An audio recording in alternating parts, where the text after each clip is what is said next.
Yeah, nah, I'm just so confused right now because I'm sitting here watching this video of Giannis. He's like trying to like coach some dudes up at some type of basketball camp or some shit like that. But I'm just so confused. I'm like, nigga, what are you saying? He started it off giving a speech saying basketball is fake and shit, and then from there it just got a little weird. So it's just kind of different, man. So I don't know what to I make said, of it, man. he said basketball is fake. Some shit like that. I'm gonna send it to you real quick so you can see this shit.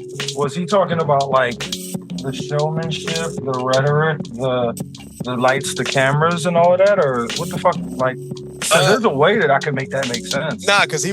I mean, I can see that too, but I think it was part of like I guess the way that he was playing and the way people were playing. Like, let me see, man. I can pull up this audio here. So this here is just audio here. This is just audio. I mean, but it'd be better if you kind of got the audio visual with it. But let's see. Okay, Let's see here. we need to. You guys like we gotta start using the Discord for shit like that.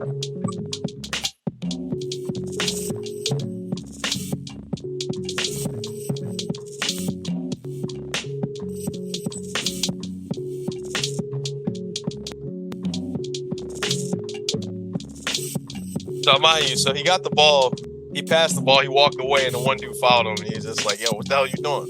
So it's just kind of funny, just hearing his coaching style, of like how people get better, and whoever put that video out, it wasn't probably the best explanation of like how you could be the best you could be, whatever. So Word, fucking I up. see. Well, I mean, you know what they say. They say the players that are the best players in the league typically don't work out well as coaches because they be hard on niggas and they expect everybody to be great, but a lot of people just don't have the same abilities and gifts that they have. So them niggas be talking to niggas like Michael Jordan coaching up young boys. Come on, man, just do it. Just jump. You can't jump. It's like, no, I can't. No, nigga, I'm not you, bro. Like, I don't have a fucking 53-inch vertical, dog. Or I was just even thinking of, man, you know how niggas be getting that Giannis. I'm like, yo, that's just crazy, man. They got the most bagless fucking MVP out here coaching niggas up at a camp. So the most what? What? They say that he's the most bagless nigga that's in the league. So like he just ain't got no bag in terms of just like post moves, down low moves, and stuff like that. So it's just like, yo, what the hell does he look like, man? Fucking, you know what I mean? There's a demand there, bro. You think these little kids, you think these little 9, 10, 12, 13-year-olds whose parents got like oh damn, I wasn't talking to Mike. You think these little kids whose parents got like 400,000 to spend this summer on what Timmy gonna do? You think those kids is concerned about who got the biggest bag? You think they parents is concerned about who got the biggest bag? No, they just like, nah, yo. Let me see. Do I want to go to Giannis camp or do I want to go to Chris Middleton camp? I'm going to fucking Giannis camp. Chris Middleton camp for the squares. You know what I'm saying? Meanwhile, Chris Middleton got the bag. He really about to teach you some finishing moves. But Giannis, he got the name. You know what I'm saying? These little kids, they going to chase that ball. It's just like, but that's the crazy thing. It's just like, man, he got them at a basketball camp. That nigga need to have them at a fucking in the weight room. That's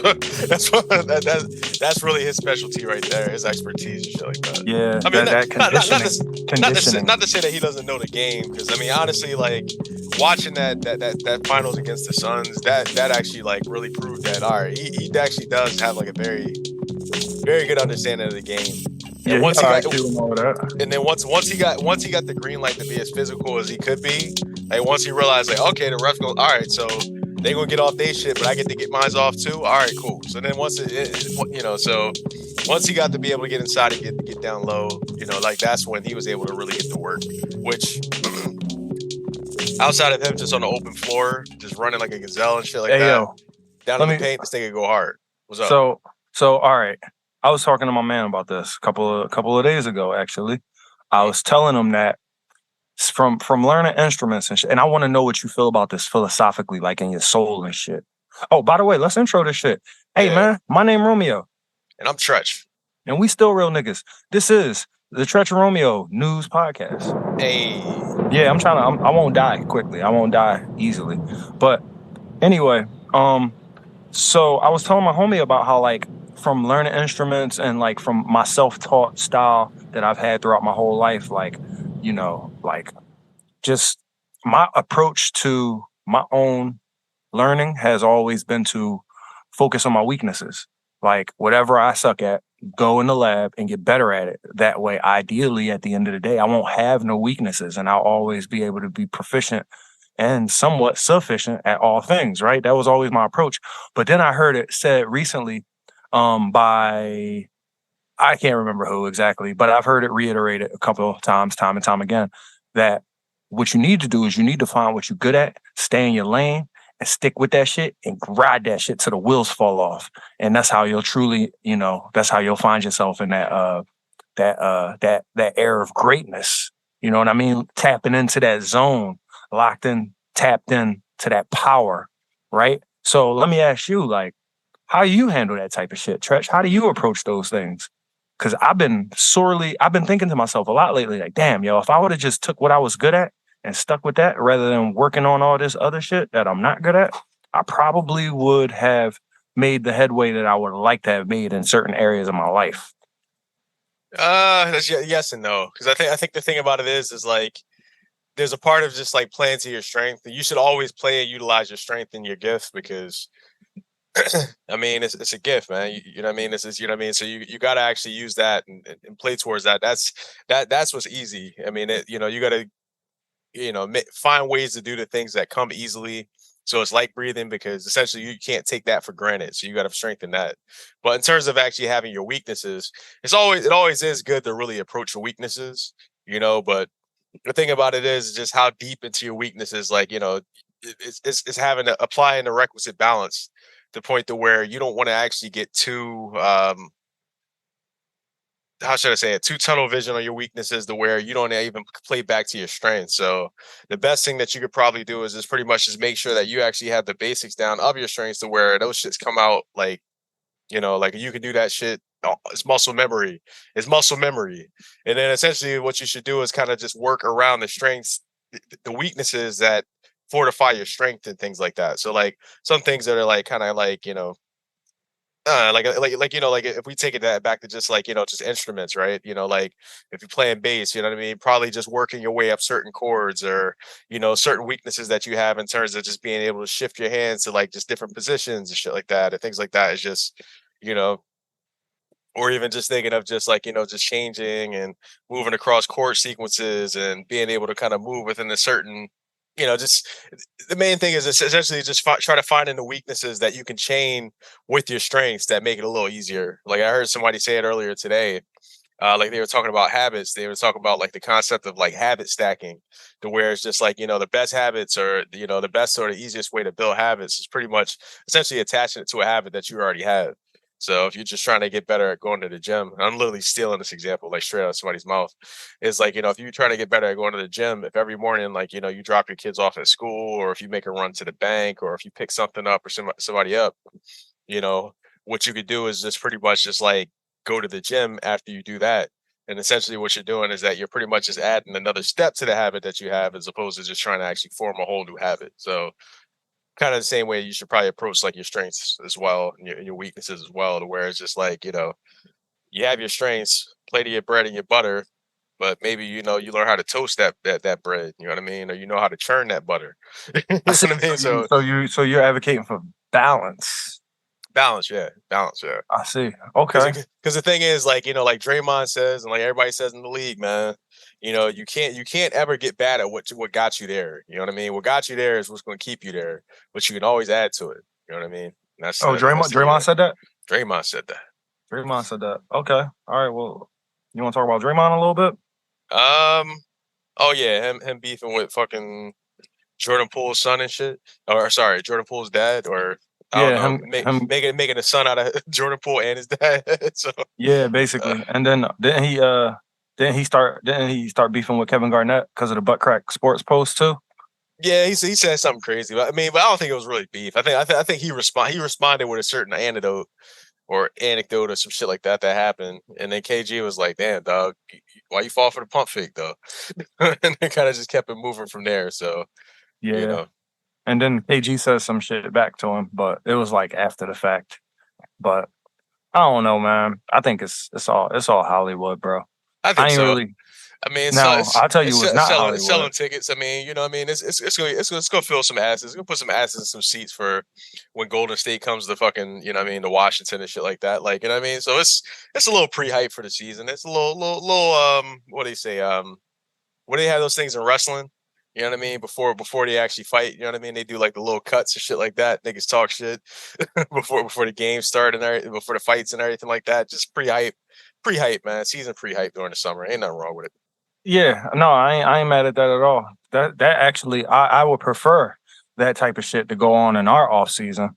But meanwhile, this Philadelphia summer has been mad cold, my nigga. Mad cold, not very much movement. Except Yeah. for Joel. He got married, which is cool and all. And I'm glad that nigga got married because I want a fucking divorce from that nigga.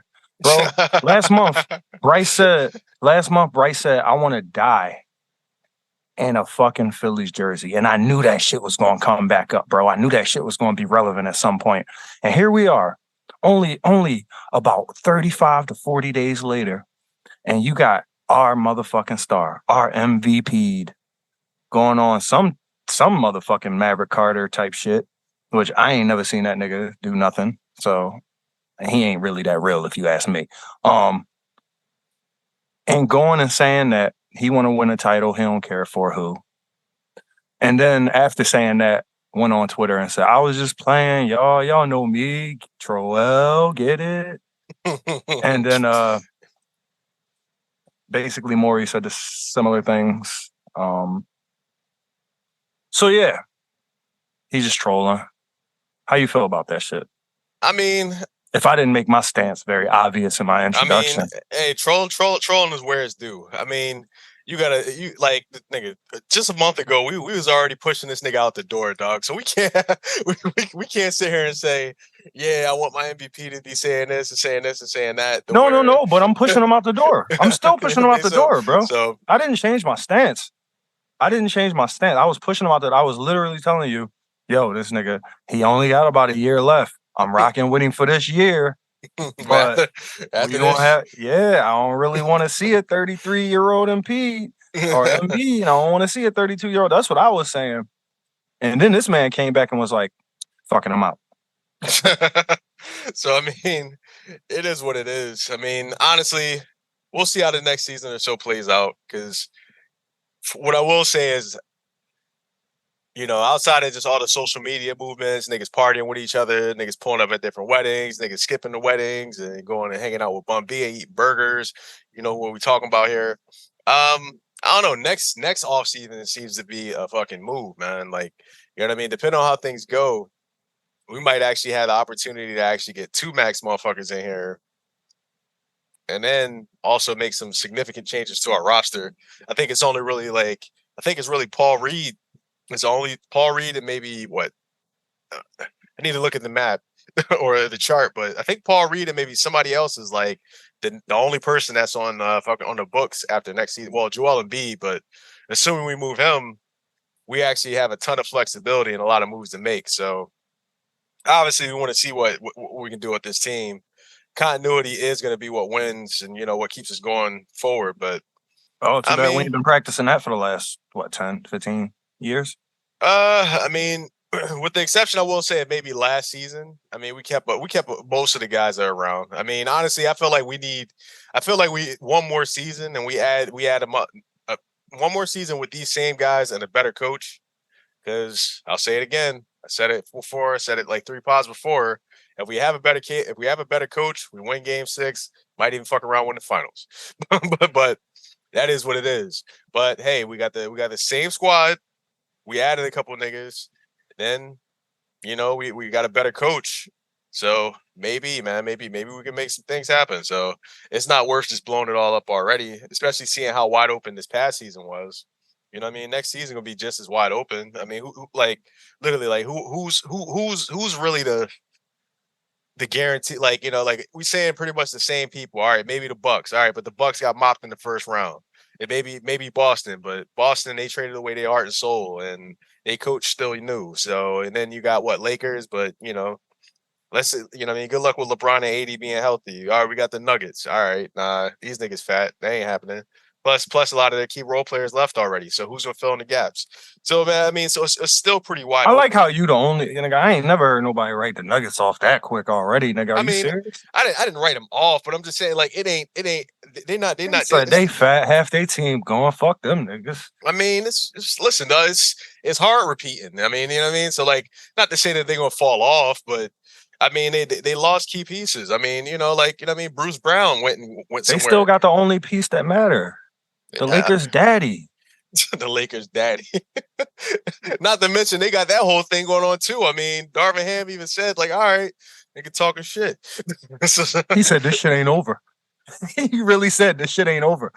Like fucking movie villain, fucking last scene type shit. This nigga said, hey, but it ain't over. Like, nigga, actually the season is over. They handed out the ring. It's all in the book. This shit ain't over. So I mean, so you gotta even see what that happens with next season. We gotta even see Memphis. What the fuck is Memphis? Yeah, talking about some shit ain't over. Yeah, John, this shit ain't over, nigga. Your ass sitting out next season too. You said Houston? Yeah. Nah, Houston's interesting. I don't got them slated for no chip, but no, they ain't slated for no chip, but they about to overachieve. If I'm a league pass motherfucker, I definitely watch them most nights. I will say that. So yeah, that's a team to watch right now. Wherever Zion go to. You think Zion getting moved? Yeah, he gone. I don't know if he gonna move this offseason, but he gone. He done bitched and complained so much about that organization. The organization done fucking leaked so much information about him being a fat lazy motherfucker. Like them niggas is. It's like I forget who said it, but they was like, "Yo, man, sometimes like we're watching relationships, but after a while, sometimes we just watching divorces. Like they just take a while to play out." And this shit ain't a relationship no more. This is a divorce. It's just taking a while to play out. That's all. I feel like it's never really been much of a relationship to really begin with. Quite honestly, I mean the thing is like I mean when Melo was there, not Melo. When Lonzo was there, when Lonzo was there, I really felt like they was a team. I think they felt like they was a team. They had Josh Hart. You know what I'm saying? They had Bi handling the ball. They had Zion playing point forward, scoring like 30 a night on like 8 assists. Like, and then they went and traded for Drew because they needed that veteran presence. Well, they gave up Drew. They gave up. Oh, Drew. sorry. They gave up Drew for fucking. Who did they give up Drew for? Well, they got Bledsoe, but that wasn't. CJ. It was for CJ. Yes. That was the big move. Well, yeah, it was the move to get CJ, and CJ. I mean, that wasn't. I don't think that was the move to make though. That wasn't bad. It was a move. It wasn't a bad move. I mean, I feel like they played pretty good without Zion. Had they actually had Zion in the postseason, they may have actually made some shit happen. But that's it's like it's the same shit that I feel about Joel in this offseason. And I ain't listen. All right, so I might have only said this like in passing, or I might have only said it to you. So let me put it on record on this pod. I didn't disown this big motherfucker. What happened was I said that he's gonna want to leave if we lose James, just like we lost Ben, just like we lost Jimmy. If he loses James, if he loses another co-star, he is going to want to leave next year. That's what I said. I predicted that. I said if he loses another co-star, he gonna want to leave next year because one, that makes the organization look fucking terrible. Two, it kind of make a nigga question themselves. Like it kind of make a nigga start playing into their own head. Like, damn, is it me? Is it something I'm doing wrong? I had 3 co-stars here, and like none of these motherfuckers even panned out. So it's just like, damn, is it really? Mm-hmm. I don't necessarily really think it. I don't think it's him. I mean, like Jimmy's proving that it's not him. Yeah, Jimmy is showing, nah, nigga, that organization just hold niggas. I mean, yeah, Ben's not bouncing back. Yeah, James probably won't bounce back. But it's not just because of the organization. Maybe it's just something in the fiber of those men's backbones. I mean, I think it's a little bit of both. I mean, I think it's kind of. I mean, that's the thing. When you start getting into like the culture of teams and shit like that, when you got Heat culture, Spurs culture, like the Spurs ain't been shit in fucking 4 or 5 seasons, but I'd probably say 3-4 seasons, but even still, they still have the culture. These guys still play with it. There's still a certain level of excellence that they play with to the point to where they get a first overall pick, and you like, damn, these niggas might actually win a chip in another couple seasons. You know what I mean? Nobody's actually seen him play an NBA game, but it's just like, damn, based on that potential that he has and what we know about this particular coach and this culture, yeah, man, these guys will be making some moves. You know what I mean? So, I nobody's ever said that about the Sixers culture. You know what I mean? Yeah, yeah. I mean, do you think that's because? Do you think that's because of the niggas in offices? Do you think that's because of the coaching staff, or do you think that's because of the overall culture of the organization? Because they got like Tim still be around and shit, and like David Robinson still be around and shit. Like they be walking down the hallways and shit. And like Tony Parker, they got win because of Tony Parker. So like a lot of those moving pieces are still moving. Like who's your boy? Who's the boy with the one defense too, also to kind of give more of an explanation of that. I mean, not to say that the Spurs weren't really a good organization in the 90s. I mean, like Dennis Rodman got his start there. You know what I mean? So not a start there. Actually, he got his move there. He got to start in Detroit with the Bad Boys, oddly enough. But yeah, like honestly, like so they've always fielded a good team, even when they had just David Robinson before they got Tim Duncan and they became a dynasty. Like this is a recent thing of them being who they are, but I feel like these are the same guys that kind of built that culture, that they built that dynasty. So it's just they're extending it just by sticking around and pretty much just like that's what I'm saying. That's what I'm saying. And like yeah. even like Manu being in the building a bunch, like a lot of them niggas actually have like roles with the organization. And do you think it has something to do with that? Because like AI be hanging out here, and like Doc be around every once in a while, and like that's really it though. Well, that's the thing. I mean, and Doc, man, I don't even. He ain't a homer enough for me, bro. Well, yeah. Especially at that shit that he said before. I'm not gonna repeat that. But he said Jokic better than Embiid. Yeah, hands down. Every time he tried from the moment he was born. I'm like, come on, dog. You tripping. But one thing I will say is like, because like Doc. I mean, it's not like Doc's team was ass. I mean, the Sixers in the fucking like the early '80s, like like. You know what I mean? Like pretty much throughout the 80s, the Sixers are always a pretty tight squad. You know what I mean? Like we were always nice.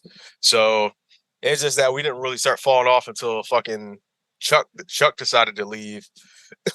And then you know what I mean? We kind of squandered quite a few draft picks. I mean, the only niggas that really panned out, fucking Jerry Stack. Chuck pulled I'm trying to win a chip. I don't care where. Almost. I mean, but it's not as bad. Because I mean the thing, Embiid's got deep roots here. So I would like to see him stay here. The big thing about it is that we have to cultivate the team around him. Nigga. Would you like to see him stay here more than you would like to see a championship? Nigga, I mean, I would like to see both, because the thing is, as we've seen over the past few seasons, the team, at least in terms of sustainable teams, you keep your guy. I mean, there's ways to thread this needle of like being able to actually cultivate and make Maxey a better player, taking advantage of like Joel's like prime while he's there, and then still not when he has not when there's 3 different coaches in 4 different years, not when there's fucking a second co-star coming in every motherfucking year, and not when you got a 4th scorer making 84 milli. Well, that's another story there. I mean, that's more front office issues right there, and that's the issue. I think that may actually be a reason why he loses. Actually, we lose him. Is that pretty much like niggas won't sit here and come up off Toby? That because niggas don't have no type of continuity. That I mean, that, and also just not enough of a winning culture within the. You know what I mean? Like I said before, it's not necessarily we have an expectation to win. Well, you told me that's what Doc was brought in here for, and you said, and he even said that he mostly succeeded at that. Yeah, mostly, but not completely. You know what I mean? So maybe we get rid of the doctor, we call in the nurse to take care of the job. You know what I mean? So we got the nurse practitioner. Oh, beautiful, beautiful, beautiful. So are we going to go ahead and call out Paul Pierce's slow decline? Is that the thing? Paul Pierce's slow decline? Yeah, Oh, are we gonna basically is a slow mental decline or liver uh decline or so public no. decline? So Well, I want to quote Diplo here. And Diplo said he was calling it. Um he said Paul Pierce is going to end up in rehab, and I think he said the next year or so. So, are we calling that? Is that something we can stand on? Do we want to feel that way? Do we feel that way? I mean, I don't know how he is off camera. I mean, if he's worse off camera than he is on camera, yeah, that nigga need to be in rehab. But if he's on camera and his thing is that, listen, dog, I'm gonna sit here and I'm gonna shoot these dice and sip my Hennessy and talk my shit. Why not?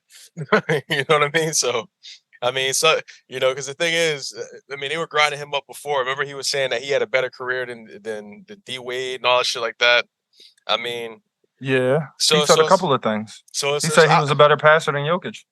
yeah, so it's obviously some heavy coping going on right now. You know, nigga, I think that's the irrational confidence that a nigga needs to be that nigga, bro. I mean, but he don't need to be that nigga no more. You nigga, Yeah, you but out he of the don't league. listen, bro. He spent 30 years learning how to be that nigga and only really got good at it near the end if you really want to be serious about it. Only really got nearly good at it at the end. Like Paul Pierce ain't never had no star mentality. He was always kind of an underdog type of nigga. He was always, like last man in, last man out. I gotta work hard for my spot. I mean, and then he was nice. Nah, he was nice. It was Boston. Honestly, really didn't. Boston was in a dark period there too, though. Because if you look at like 2000s Boston, it was not good, bro. It was not good. The funny thing is, they actually had a decent team, but they just wait. What you talking about? What do you mean was not good? You talking about the team itself? Yeah, the team itself. What you mean, nigga? They won a chip in 08. What are you talking about? I mean, yeah, but that they was beat your beloved Lakers to do it. That was the end of it. I mean, but if you look at those teams that they was fielding from, like Paul Pierce got drafted, what was it, 99, 2000, 2001, I think, or whatever. Yeah. If you look at those years and those teams that they had back then, man, that shit all right, let's just be arbitrary. I'm looking up the 05 Celtics right now. All right. Is that a good year to jump in? Yeah, that's no, I said arbitrary. Let's go. Yeah. All right, 05 Celtics right now. Tony Allen, nigga, come on. Marcus Banks. I don't know who the fuck that is.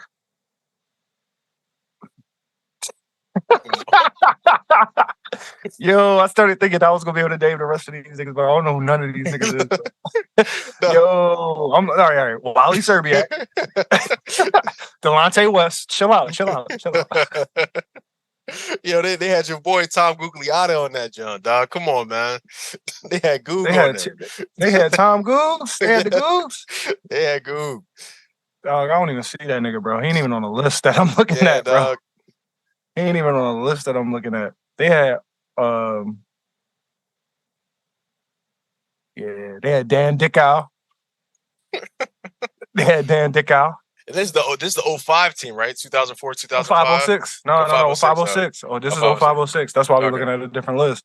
Nah, yeah, because I'm looking at the 2004, 2005. Man, they actually had a better squad. They actually had Al Jefferson that season. Well, no, they had him the next season, but man, it's just bad. Just bad, dog.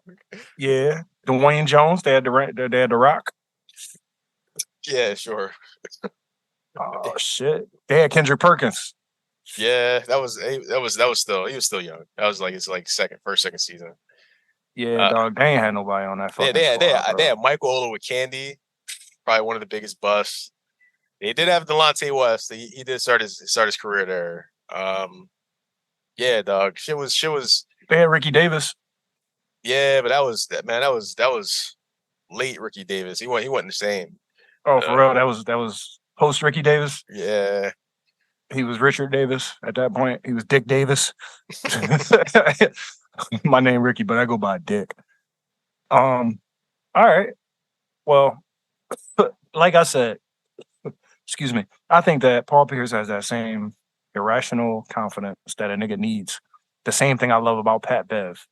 The same thing that gets niggas championships. The same thing that allows you to conquer the world when you're not Alexander the Great out here. I give niggas credit for that, bro. So I am not calling Paul Pierce's decline. Now, don't get me wrong. Remember last time I tried to introduce that segment where we was gonna start calling out niggas that's past their prime? That was the segment called past their prime. Don't get me wrong. I'm gonna go ahead and call Paul Pierce past his prime. But no. We got anybody for that? We got anybody else for that? Basketball wise, yeah. Yeah, basketball wise. We got anybody for that? But as far as career wise, I think you're gonna be out here for a minute. No, that nigga owns a weed company, bro. He's chilling. Y'all niggas don't realize this nigga. Actually, no, that's Chris Webber. Never mind. I don't know what Paul Pierce do with his money. I don't even care really, but he gonna be all right though. He gonna be all right. You said past his prime. Yeah. What players past their prime, bro? Let's go ahead and call it. We need a hot one, fresh off the motherfucking grill. Hot one.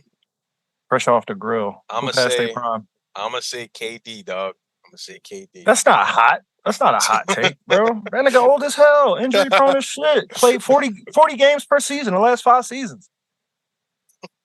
I mean, that's the thing, but man, this nigga only stays healthy for the playoffs and then still gets injured every playoffs, bro. Come on, bro. I don't know, man. Exactly. So that's the thing, but this nigga plays 23 games a year with all his heart. So how come niggas keep saying he top 5 in the league, man? You know, because they looking at them Twitter videos, because they looking at them Twitter compilations and shit from when he was like fucking in college, when he was at Texas, then when he was in OKC. They looking at them compilations. They looking at them Jones. When he was on the Sonics, they looking at the Sonics fucking hype video. My thing is, man, once somebody gets to their 4th jersey, man, it might be a wrap. It might be a wrap. You know what I mean? So once you get to the 4th. I don't know, man. Maybe the 5th. No. I was about to say 5th because I like Jimmy is right where he belongs in his 4th jersey. Your man James Butler, he's right where he belongs. His name is really Jimmy, but he said he played like James Butler. He played like James. He was a mature man on the floor.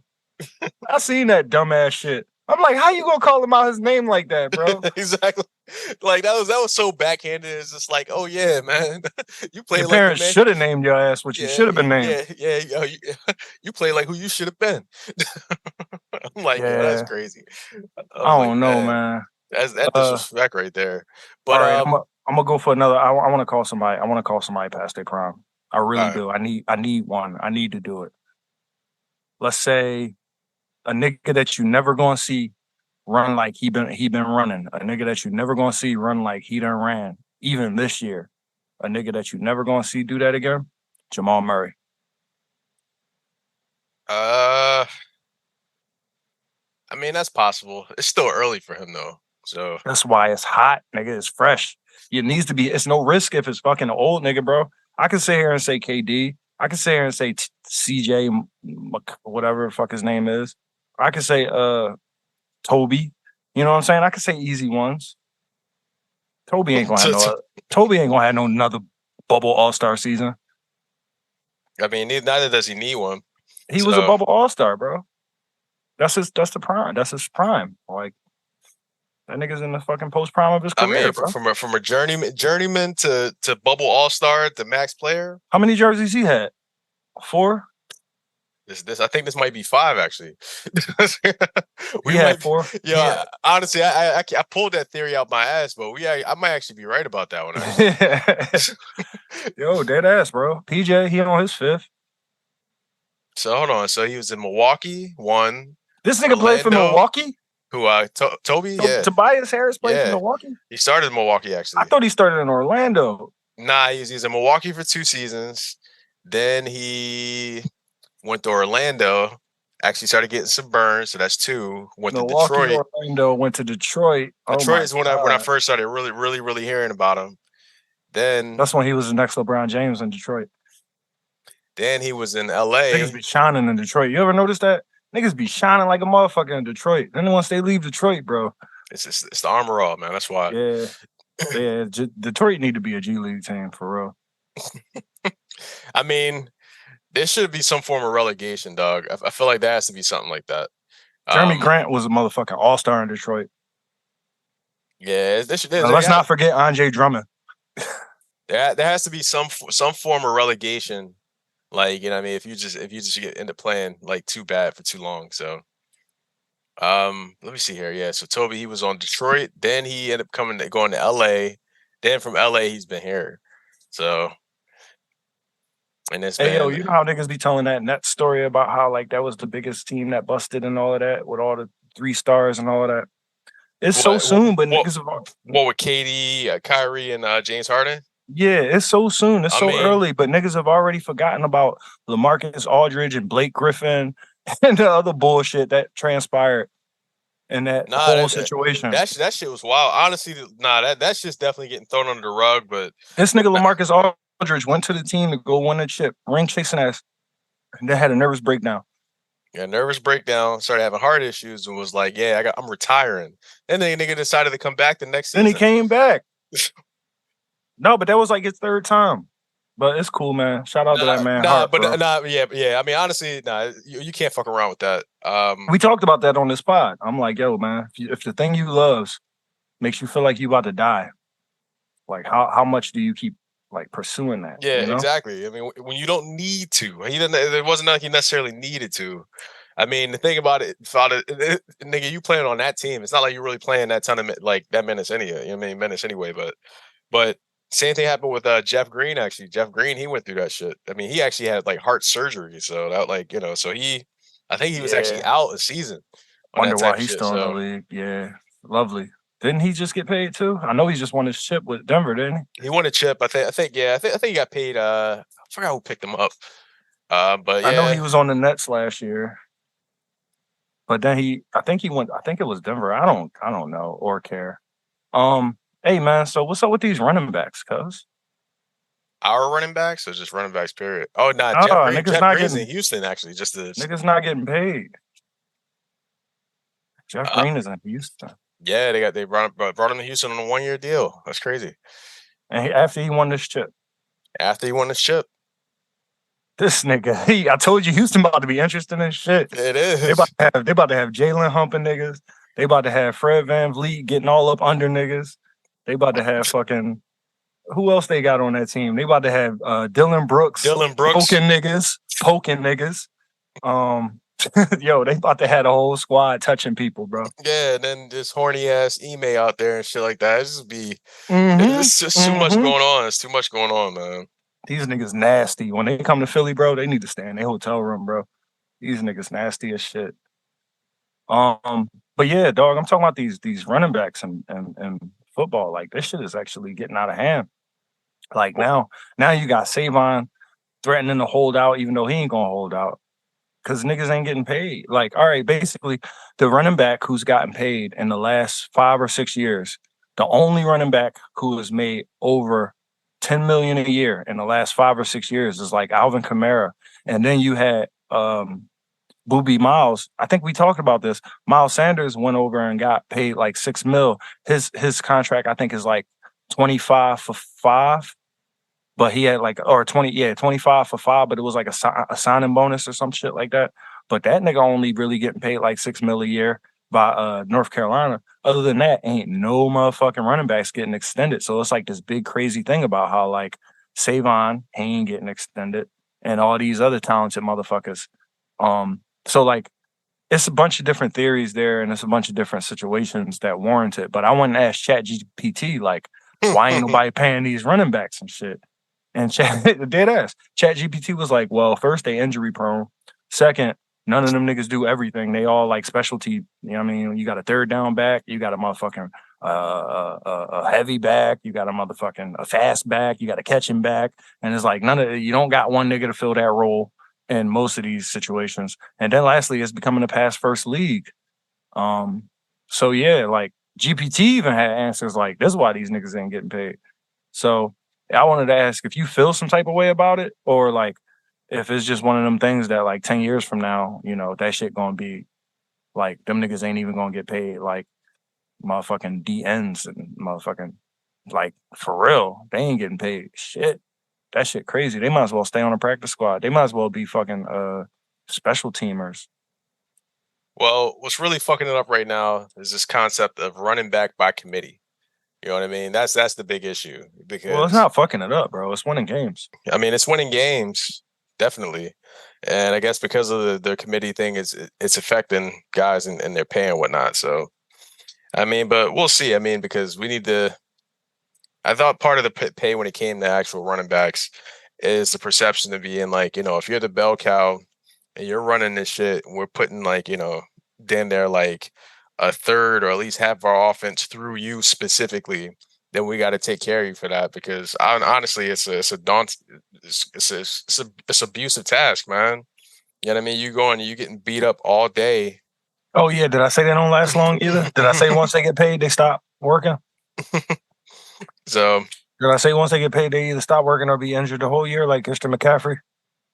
So I mean that's the thing. So it's just like it's they have the shortest career span of pretty much most players in the league. So so that it makes sense not to necessarily pay them or give them long contracts, but I don't know. I mean, like the value of that position, and if you have a guy that's going to actually put it in, and you know what I mean, be able to handle a bunch of downs and be able to actually pretty much just like control your offense, in the Yeah, absence you of actually usually having get his the best years out of him for fucking yeah, pennies. exactly. So and that's the thing. It's just like you get the best years, the best of his performance, but what do they get? You know what I mean? So I mean, They they, get ty- they they, get they you could they give him the typically get Ezekiel one Elliott contract. treatment. Yeah, you get the one contract. You get one, like most running backs get one deal, and that's pretty much it. You know what I mean? You Yeah, may but get that's if lucky and they get become it. be the Adrian Peterson and be able to last and be Iron Man, but even still, it's tough, man. It's tough. Nah, AP was the first nigga getting paid. Nah, that's the he and ain't nobody doing that no more. Like, let's see, who's the best running backs in the league right now? That's running backs in the league. Honestly, what Derrick King Henry, Henry, Christian McCaffrey, no contract. He Chubb. got paid, but he fucked it up. Nick Chubb ain't got no contract. Josh Jacobs ain't got no contract. Kamara got paid a while ago. Yeah, who's the one dude in Buffalo? Who's Dalvin Cook. nah, he's a James Cook. James Cook. Yeah, I thought he was actually all right. That's the thing. I don't. It's not really too many. To be honest, I'm not really checking for other niggas like that anyway. But in terms of who finds the, you know what I mean, their way to me in terms of information, albeit through fantasy and shit like that. It's not really a handful of motherfuckers, man. Speaking of which, yo, you trying to do a fantasy this season? Yeah, All right, so we gotta fantasy get football. yeah. Yeah. Oh, what you the commissioner this year? Nah, I'm not. I'm just trying to see if I can recruit. Oh, you're just trying. Okay, you recruiting. All right. Yeah, Yeah. yeah. I'm into it this year. Last year, man, I started off like 3-0, and then I went down 5 games. So I quit. Like Nah, seriously, I quit at week 8 because I was fucking 5 losses. Like, and then I had Lamar Jackson and he was injured damn near the whole season. And then who else I had? Fucking Mark wouldn't trade me for a fucking running back. This nigga had 3. He had Nick Chubb, he had Alvin Kamara, and I think he had Josh Jacobs too, bro. And this nigga wouldn't give me no fucking running back. And he kept asking me for fucking Adam Thielen. And I'm like, can I have a running back? Can I have a running back? And he would not offer me nothing real for Adam Thielen. And I'm like, yeah, it was just it was frustrating, bro. But yeah, I'm pretty sure I gave up by week 8. I was on the slide. Niggas wasn't working with me. nah. Last season was the worst season I ever had in fantasy, dog. That shit was terrible. I had like, man, I think I lost like maybe like the first 5 6 games that season. It was just tough, and it was like too many nail biters too. It was like it was never really like me getting mopped. It was like, can you imagine losing your first 5 games and losing all those games by like less than 5 points? That shit got frustrating. So I got to the point to where like I could barely even find my way back. So I think Yeah, man, it was painful. I use that for relief. I use that. Oh yes, look at this. Dalvin and James are brothers. I didn't know that. Um, so I used like fantasy football as like a way to not like scroll through my phone looking for porn, and a way to like be more engaged in the football season as I watch these games. And like I didn't get that last season. I didn't get that relief that I was looking for from that app. That shit just became stressful to open. Yeah, I mean, well, So I especially stopped if you're opening losing, it. that's what makes it tough. No, if you're losing and your fucking quarterback is injured and you never have a running back who can play, and your goddamn receiving core is just all you got, and you can't play none of them because there's only 3 positions. Like, I got fucking 5 receivers. There's only 3 positions I can play them in. You know what I'm saying? Like, and nobody's trading. Yeah, I'm gonna need an allegiance with you for next season now. Just come up off some guys just to see if we can make some moves. Yeah, like we gotta I'll give you a nigga for a week if it gets you the dub, nigga. But you know what I'm saying? Like passing back off, just like, you know what I mean? Like, where we at? I mean, that's the thing. We only got like 1 or 2 of those before you get flagged. Because remember, trades can get vetoed, so we only got like one switch and switch back. Who gonna veto him? Nah, who's gonna do it? It's not the AI. It's not the first switch. It's the switch back, man. Well, I mean, it's the AI. The commissioner ain't the AI. I don't know who's being the commissioner this season, but it depends. So, no, you gotta be the commissioner. You gotta be the commissioner. Hopefully, the commissioner ain't listening to this podcast. Nah, you gotta be the commissioner. You gotta be the commissioner. Yeah, guys. Don't nobody listen to this podcast. This shit just for us, man. This is a private phone call. Nobody listen to this shit. So, hopefully, yeah. So, especially if I'm commissioner, oh yeah, it's definitely going down.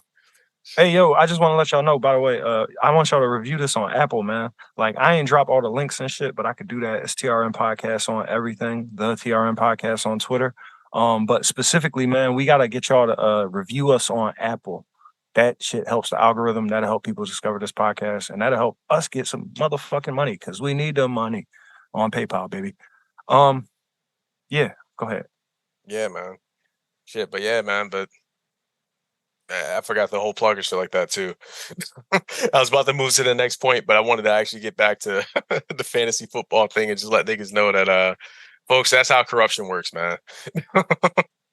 Yeah, niggas lose. You make and then they realize they got to go back. So they go, all right, how can I go back and not lose again? Hey, homie. Listen, dog, so I'm about to be this guy.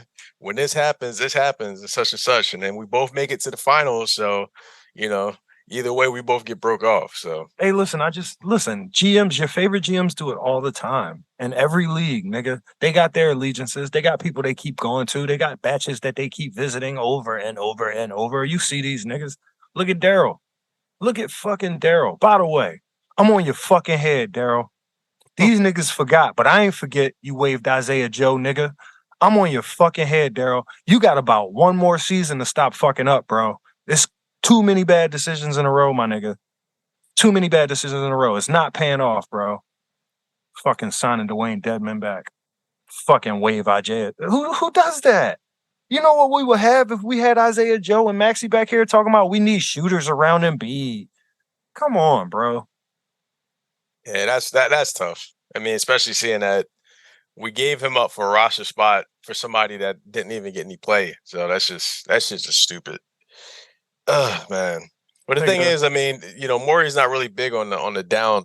He's not really big on developing guys. He's like, nah, dog, I want motherfuckers that's gonna contribute ASAP.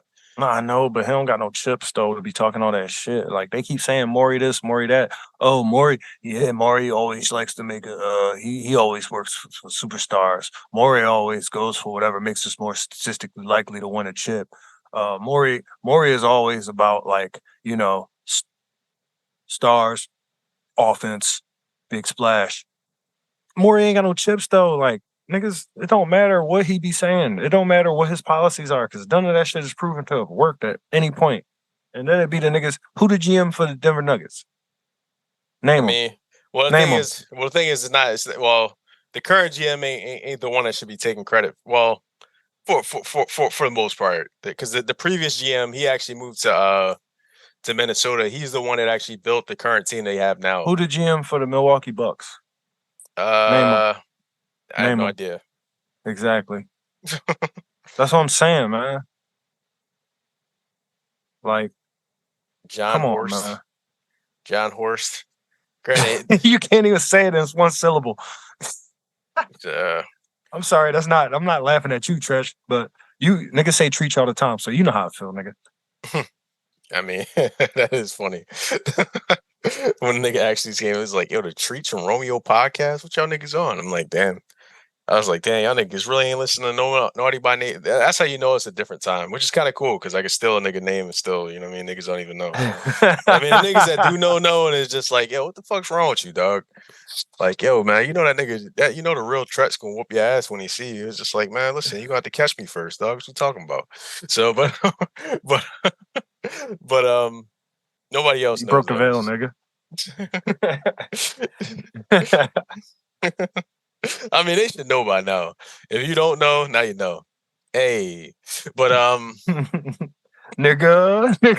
nigga. Oh man, but that's the thing. I guess, like, you know, just as a GM having that cult following, you know what I mean. I think with Maury, I think he's really big amongst the. That's the thing. The conservatives.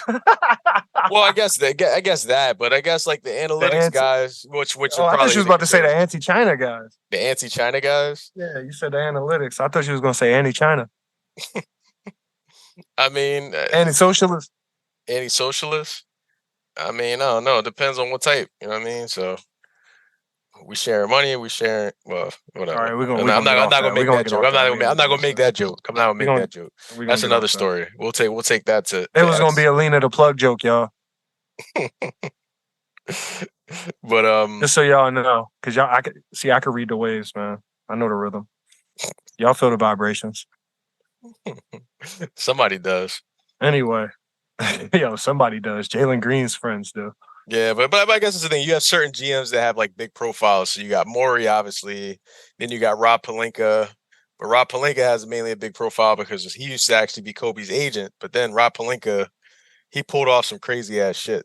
So I mean, I guess you could make the argument that Rob Pelinka probably has more credibility than Maury because Rob Pelinka made a big move and it paid off, and he won a championship the next season.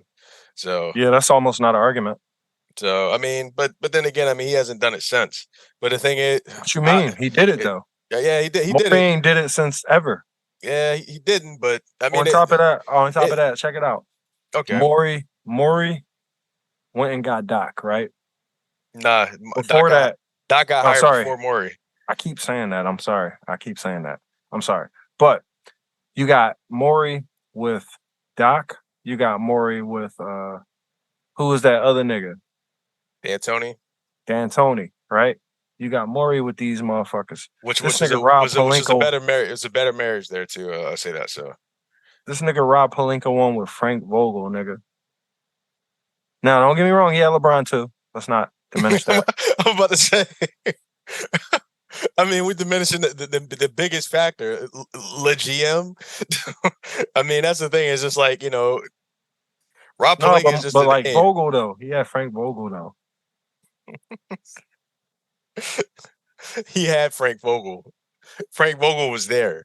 Nah, Vogel was there. Don't diminish that man's contribution. You want his respect too. Brown said it. So, I'm not gonna take that from him because I mean he definitely did coach the team. Maybe everybody but LeBron, but that's the thing. Brian will get niggas out of there that he doesn't like anyway. So this motherfucker, I mean, when he had what was the dude David Blatt when they were in fucking Cleveland. This motherfucker got fired after they played together for the first season, and then halfway through the second season, these motherfuckers was the number one seed, and he got this nigga fired. I'm like, yo, that's crazy. How do you get your coach fired in the middle of the season? Don't do that, because then niggas would be looking at Brown like niggas looking at Dwight Howard. Never. Never. Man, Dwight Howard on a different type of time. You been seeing this shit coming out? No, I haven't. Nah, Dwight Howard is getting I was just talking about like getting your coach fired and being looked at differently because of it. Nah, what's he getting sued for? Dwight Howard is getting sued for sexual abuse because essentially he coerced some guy to actually participate in a transsexual threesome with him. Yeah. I mean, exactly. I seen it in him. I mean, I'm just saying. You seen it in him too. I seen it. I mean, yeah, Mr. Thrust the Process, of course. I've seen it in him. So I mean, I don't know what you want to say about that, bro. I mean, that's well. That shit mean, probably legal over there to an extent. The accusation itself is just wild. Period. Nah, that shit was happening while he was here. It's not wild. I've had niggas do that to me, or try to do. Like I've had niggas like be like, "Yo, get into this, jump off this bridge with me, dog." Like you ever seen that?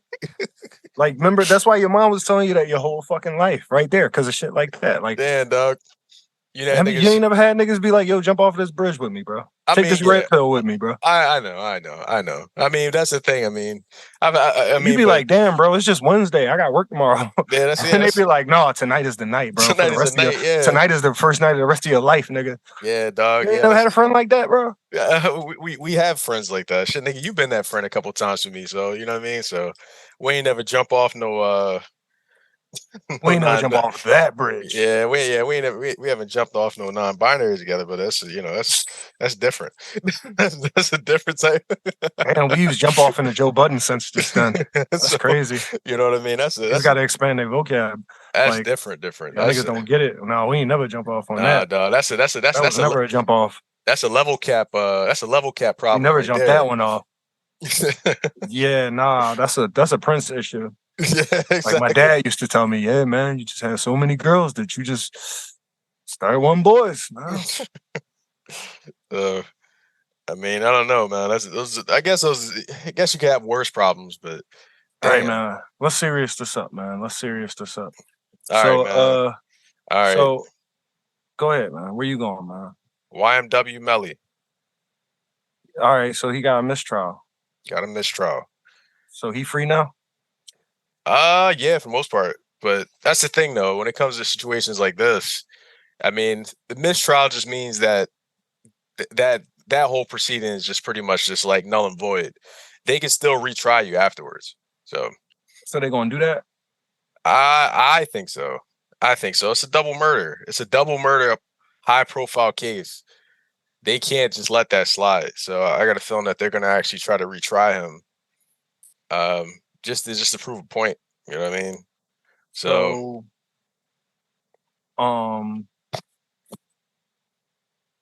yeah, you got any opinions on it? Because the facts is boring. I mean, the facts are kind of crazy because I mean, I guess there were some facts that came out about a month ago. I mean, at least from what I've been following with the case, I mean, pretty much everything showed that he did it. Everything just had him tagged there.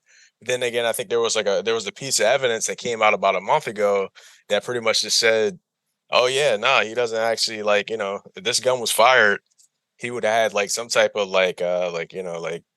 gunpowder or something like that. Nothing that was on his person or any of his clothing or any of his belongings shows that he actually fired any weapon or anything like that." And I'm just like, wow.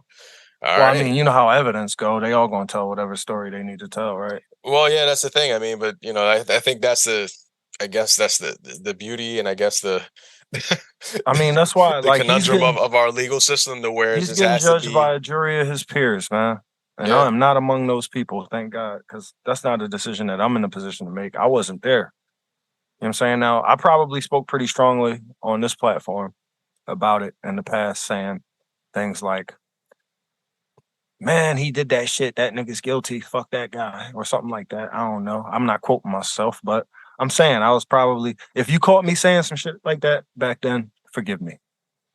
But overall, what I would like to say is, I don't believe in prison. And if that man killed them niggas, he deserved death. Ooh. But if he didn't, that sucks. Everything sucks for him. Except for his career, because he's gonna come back a legend if he gets off. Yeah, I mean, especially considering that he made the song about it.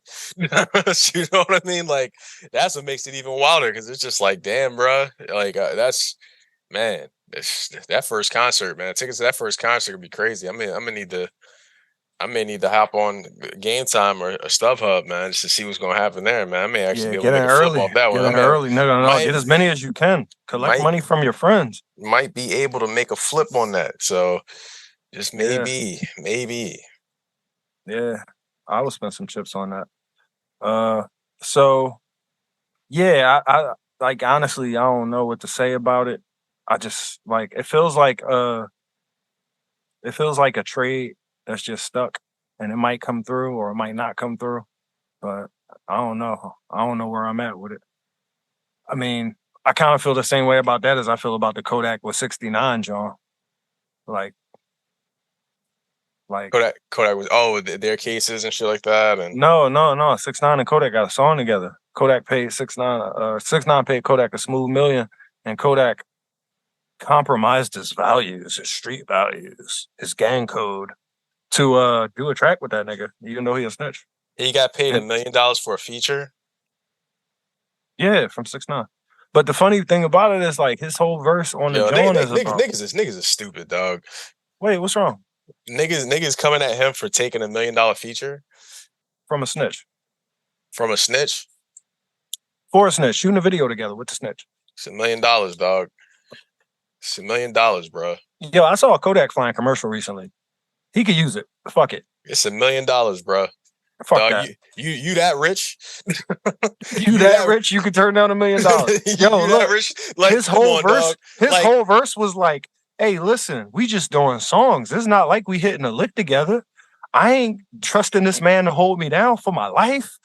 Yo, his whole verse was that, yo. It was funny as shit. It was actually ironic. This was like, yo, I'm about to... His whole verse was, nigga, this is just a song. We not hitting a lick together. I ain't trusting him to hold me down in my life. Damn. That was his whole verse. I mean, I'm not mad. Well, that's kind of funny. That kind of reminds me of the whole I heard the beat, ain't know what to write. The type of moment, you know, but he made a song about doing the song. But shit, I mean, that's wild, though. $1 million. Bro, like, motherfuckers is really saying, nah, dog, I wouldn't take that million, dog. Everybody that's saying that, bro, like, I'm pretty sure you don't have $1 million, dog. In fact, you might actually be negative $1 million. No. How about you never seen $1 million? How about you don't even know what $1 million looks like or feels like? Like for a feature. But it's not like he put on a dress, which... Yeah. I might put on a dress for $1 million. I ain't gonna lie. But all right, so wait. So since you want to talk about that, you're gonna put on a dress for $1 million. We're gonna leave that there. I said I might. I got some high stakes. Depend on the type. I got a couple high stakes would you rathers, bro. I got a couple high stakes would you rathers. Okay. I'm serious. High stakes. These is high stakes would you rathers, bro. Okay. All right. First one. Would you rather raise a whole daughter or a gay son? Now think about this. Think about it. Don't just answer all willy-nilly. It's your life. You know it's my life. I mean, this is true. Truth be told, I'd be fine with either. I think I can navigate either. But I don't know. I guess it just determines, because if we're going by like the prevailing knowledge of what people say about people, you know, if I raise a whole daughter, that would mean that would probably reflect on me being a bad father or whatever. You know what I mean? And that's the thing. I don't know if I'm built like that. I don't know if I can necessarily have those tendencies. But then again, having a gay son, it's 2023. It's a lot easier to have a gay son in 2023. I'd be cool with that. If I had to have a gay son back in like 85, maybe even back in 92, shit. Maybe back in the 70s, it may be a different story. Or in Jamaica. So that it may be a different story. That I probably have my work cut out for me. But the funny thing is, though, it's in 2023. Let's be honest, man. A lot of these little niggas is gay these days, and then plus all these niggas, not gonna say all these niggas' daughters is hoes. I don't know what nobody's kids really doing, but judging by the way I see this shit on fucking TikTok and online, dog. Y'all motherfuckers, man. Y'all need to actually, man, run a tighter ship, man. These niggas getting their little kids' cell phones and shit. These little hoes is all on TikTok dancing and putting their ass up in the air. So I mean, anyway. Honestly, at this point, it seems like it's gonna be an inevitability either way. So I mean, I can navigate either. It's not neither one of that. That's not too high stakes for me. Honestly, that's not my L. That's just my work. You know what I mean? So that's man. It's hard to say this, but I'd rather have a gay son. Because here go the thing, right? And it's not hard to say, but like, I would rather have a gay son because like a whole daughter, man, her whole life all fucked up and shit. But like my gay son, man, he might have his shit all together. He might have his degree, you know what I'm saying? He might have a good job, good partner and shit, stable lifestyle. But like a hoe daughter, man, she's just gonna be running around. Her shit she's gonna be chasing all types of niggas and falling off on whatever type of shit they on and shit. And yeah, so I got an answer for that one. All right, let's move on. Another high stakes one. Okay. All right. You could have a black chick, both of them black chicks. You can have a black chick with a 16-year-old son and a 10-year-old son, or you can have a black chick with one leg.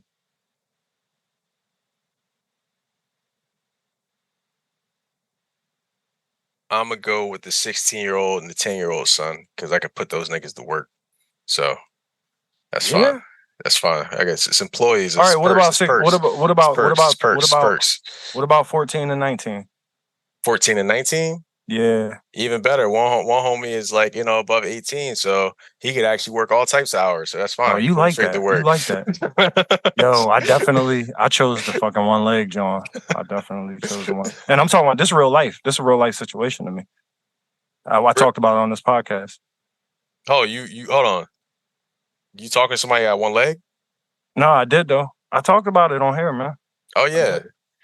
I chose the one leg, John, man. Oh, that was a situation for you. Yeah, that was a situation for me. That was real life. I mean, both situations were really that was an option for you. They work together. Both of those girls work together. Oh wow. Oh shit. Damn. So that's the thing. So now, all right. So now you have the circumstances. Were they pretty much like the same in every other factor besides those two there? Hell no. Chick with one leg was white. She was tall and beautiful, and then the other chick was short, and she was beautiful too. It's not the same kind. That's the thing. I guess that's the thing. When it comes to like dating women that have kids, it's more or less like, I don't know. I think it's more. I mean, granted, I don't really have the experience or the qualifications to really be talking like this, like that. But I don't know. I feel like that's just something to where if you do a good job of establishing a relationship with them and establishing the right boundaries within your relationship, you could probably make that work a little bit better. I think everybody just has to kind of have a talk and understand what the expectations and what everybody's role is in the situation. Yeah. So you know what? Nah, yeah, that's more work. That's more work. I was just thinking about sex. Yeah, exactly. The one leg is, the one leg is going to not call me in the morning and talking about, yo, I seen you was walking through the hall with my phone at. I know you seen it. Or you know what I'm saying? Like, the one leg ain't going to be like, yo, can you drop me off at fucking practice? Nah, nigga. I'm trying to get in and get out like the Flash. Anyway. And I guess worst come to worst, man, if y'all beef, you know what I mean? And she get really upset about you, you know what I mean? You could just take the leg and then, you know what I mean? She can't chase you out the house or shit like that, right? It's kind of one of those situations. Hey, you wrong for that, nigga. That's not funny. It's a bet. Anyway, let me just give you all a message from our sponsors. Hey, man, don't be hating on yourself. Don't be hating on your life. Thank you. Trust Romeo. I like that. Hey, yo, so like, here go the last wire, man. Here go the last high stakes. Would you rather? Would you rather raise a daughter today, or would you rather raise a daughter 70 years ago? 7 or 8? 70. 70. 70. 70. 70 years ago, nigga. And it's funny because I had this before what you just was saying. So it's funny that you kind of went into that a little bit. But yeah, I already had this. Would you rather raise a daughter today, or would you rather raise a daughter 70 years ago? Today, man. Keeping in mind that she would be a homemaker, quite likely. Today. Honestly, all these modern luxuries and all that shit like that, man. Plus, just the way people are in society these days, man. You little motherfuckers don't know how easy you got it, dog. Like, nigga, all the problems that you have these days is the problems you want to have, dog. You really? I would rather do it 70 years ago. Why is that? Because the problems that we have today, they don't have solutions yet. The problems that we have 70 years ago, they all had like pretty relative solutions. Like, what was the problems we had 70 years ago? Or sorry, let's think about women, because we're talking about women, right? A daughter, I said. So the problem that a woman would have 70 years ago is she, like I said, quite likely be a homemaker. A career wouldn't be the easiest thing to pursue. She probably wouldn't get paid the same as males, and she probably wouldn't. She probably wouldn't have the internet. She probably wouldn't be comparing herself to anybody else that she didn't know personally. That's debatable. That's debatable. I mean, 70 years ago was like just the brink of television. So you're just getting there, and that's cool and all. And then you got musicians, but that's about it. We ain't talking about Big Booty Judy on Instagram, and we ain't talking about OnlyFans Samantha that just fucking jerked this rapper out of 70 whatever. But they had their version of that back then, though. I mean, you still had Marilyn. I don't think the world was so big back then. No, I don't think the world. I don't think the world was so big back then. I think there was only like two forms of media back then, and you could only get it how they was giving it to you, and that's if you even chose to fucking subscribe to that. I think now it's hitting you in the face, and I think it's like you thinking that nigga. Everybody was talking about Marilyn Monroe and everybody was on Marilyn Monroe. I don't think my grandma and her homies was talking about no fucking Marilyn Monroe back then. I don't think they give a fuck about that shit. Them bitches was in church and they was cooking and they was having a fucking they was having a cabarets and shit and they was getting their trips together to the beach that they was going on every fucking month and them bitches was living. This glorified, man. This glorified shit of a time that, man, like I guess that's the big thing. Is like people glorify a time that was like they I'm were not actually glorifying there. Shit. I'm not glorifying shit. I'm just saying the bitches. You just assuming that they knew about Marilyn Monroe, man. That wasn't meat talk back in the day. It wasn't necessarily talk back in the day. Was Patty, where you get your hair done at? You know what I'm saying? Oh, I'm about to drive down there and get my hair done. But you know they got a new gas station around the corner. Yeah, they springing up like motherfucking wildflowers now, Patty. You know what I'm saying? That's the fucking conversation back then. That was the rhetoric. Now they talking about, hey man, Ice Spice built like the fucking Pinky in her prime, nigga. That's what the bitches is talking about now. I mean, but you can imagine how they were built back then, man. Come on, dog. Like people back then weren't as stupid, man. Like not too much changes with people, man. No, they were smarter than we is now, bro. They wasn't as stupid. You was just about to say it. That was a Freudian slip. Nigga, they wasn't as stupid. You're right. They were smarter than we are now. I wasn't gonna say that. I wasn't gonna say that. Nah, I wouldn't necessarily. All right. So here's what it comes down to. If I'm raising a daughter or all right. No, let me how much influence do I have? All right. That's the thing. Because the problem. All right. So the problem is that we have, like you said, we don't have problems for the issues that we have today. But the thing about today versus before then is that today your daughter can decide to be a homemaker like she was in the 70s. And there's all the makings. We have all the solutions for that. You have all those opportunities, and there's everything that you could do. No, she can get a job. I'm not saying I need her to do that. So I mean, but that's the thing. She could. People these days, they can live that life that they did 70 years ago, or they can participate in the modern world in the future. They have the option to do both, or even have a hybrid in between. I mean, that's not true. You know that's not true. I mean, it's true. It's true. It's true. Niggas can't just be like, oh, okay, I'm gonna just go ahead and like not pay attention to any of this media that's bombarding me from every direction. I mean, you get this shit way too much credit, dog.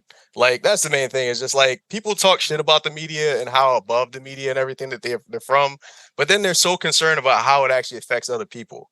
Like like, does it affect you the same way? You're not gonna give yourself, your kids, the same credit to be able to overcome this shit.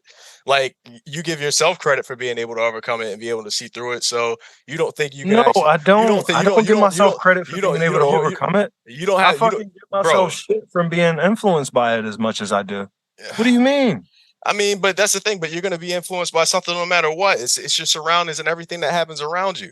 So you want your kid to be in fucking 70s racist and shit like that, where motherfuckers call them like that's the thing. Like racism still exists today. It's just not on the surface and shit. It's not on the surface. I'm not idealizing what it was back then, but I definitely am taking the trade off of that versus, like I said, like literally, this is what black people got, bro. We got hip hop culture. We got motherfucking Real Housewives, whatever the fuck that is. We got more than that, man. And then we got the BET Awards and the Essence Festival. Man, you keep reducing it to that, and that's all we'll ever have, man. That's all I'm No, saying. what do we got? We got like, the Treasure Romeo News podcast. So we got way Just more to than that, save you. dog. You got way more than that, man. You got niggas that's actually scientists, lawyers, niggas doing real estate out here, niggas owning shit, niggas had a black president, nigga. Not like that matters or anything like that, but that nigga was half Jewish, man. Get out my face. Niggas can be all they want to be out here. So, see what I mean? So in that's the army, yeah, you could do that. Nah, niggas ain't joining the army no more. What's the name? Recruitment's down, man. Recruitment's down, which is actually a lick if somebody really want to get. There's mainly foreign niggas in the army. You notice that? Yeah, starting to be a lot more of Spanish so, yeah. niggas and like Indian niggas and shit and Asian niggas. But nah, it's a way to assimilate in the. It's all right, a cool way to assimilate in society. Shit, nah, let's put a bow on this shit, bro. Let's stay here. Let's put a bow on this shit, bro. What it come down to is, I feel like as a parent, it's so difficult to have a lot of influence over your child right now because they're gone for 7 hours a day in school, and then when they get back, there's motherfucking the TV, there's the motherfucking cell phones, there's Alexa, there's the laptop that the schools have given them. And there's all these things that keep them from being able to just spend quality time as a family with a fucking parent and direction and all of that shit. And then on top of that, they got too much goddamn freedom on all of those things, all of those different devices. You can sit there and try to police them all you want, but you can't police them. So they're going to get a big, solid taste of the world, nigga. When I was a child, I had my first cell phone at 16. I had my first taste of the internet at 13 or 14. But these kids right now, they getting their phones at like fucking 6, 5, younger. And they getting able, like, if they can type, they don't even have to type. They could talk to the motherfucker and they could go see whatever the fuck they want to see. So what it comes down to is they're too highly capable at much younger of an age. And my influence, my voice is being muted. You need to have some confidence in yourself, dog. So many. No. Listen. Yourself, man. Nigga, shut the fuck up. I got confidence. Nigga, my voice is being muted by all of the different devices and all of the beautiful graphics and all of the bright, vibrant colors and all of that shit. And if you think that I'm crazy for thinking this, or that I need more confidence in myself for thinking that that is something that we'd be better off without as parents, then I don't know, man. You don't see it then. You don't see it then. But I feel that way. And I do feel like, don't get me wrong, you don't want to be all super, like, it is the world today. So it is, you got to do with it what you have to do with it. But you use the right word, idealize. Okay. I'll idealize a world where I could raise a child without that, without, like, right now, if I could raise a child on books, TV, the TV that we watch together, if I could raise a child off of the phone, up until the age of what, 12, 13, 10, 11, maybe when they need it, when they far away from me for long stretches of time. If I could raise a child away from knowing what Ice Spice is wearing this week, or what motherfucking controversy is going on all of these different platforms and all of these different media celebrities and all of that shit. If I could raise a child that's not sexualized at the age of like 7 or 8 or some shit like that, yeah, that's idealizing it. And I am going to idealize that shit. I think it's worth idealizing. Yeah, man. You just paint like such a dark picture of the world to where it's just like, I don't know. I mean, I feel like that's like a stock. I hear that a lot, but I feel like it's just like, if you yourself can actually see through that, you don't think you can actually guard for that, but I guess that's the thing. You're having a struggle with that right now. I guess that's the issue there. So, all right, I guess that's the thing. I mean, I'm not a parent, so I can only speak ideally in the sense to where it's just like, I see, I guess I'm too optimistic in the sense to where I see the opportunities that these things have, to where you could still load books on these phones, you could still put documentaries on these phones, you could literally pretty much just, like, control what your kid sees on these things. Like, these apps can actually be controlled by you as a parent. You can control the information that actually comes into their devices.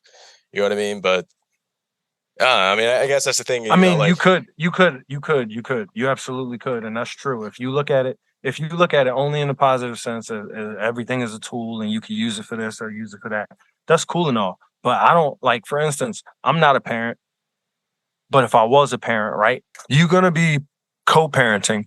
Most likely, in whatever situation, you're not gonna be the only parent. So whatever you feel is whatever you feel, and you're gonna have to fucking iron that out with the other person that you're with and their parents and all of that other shit.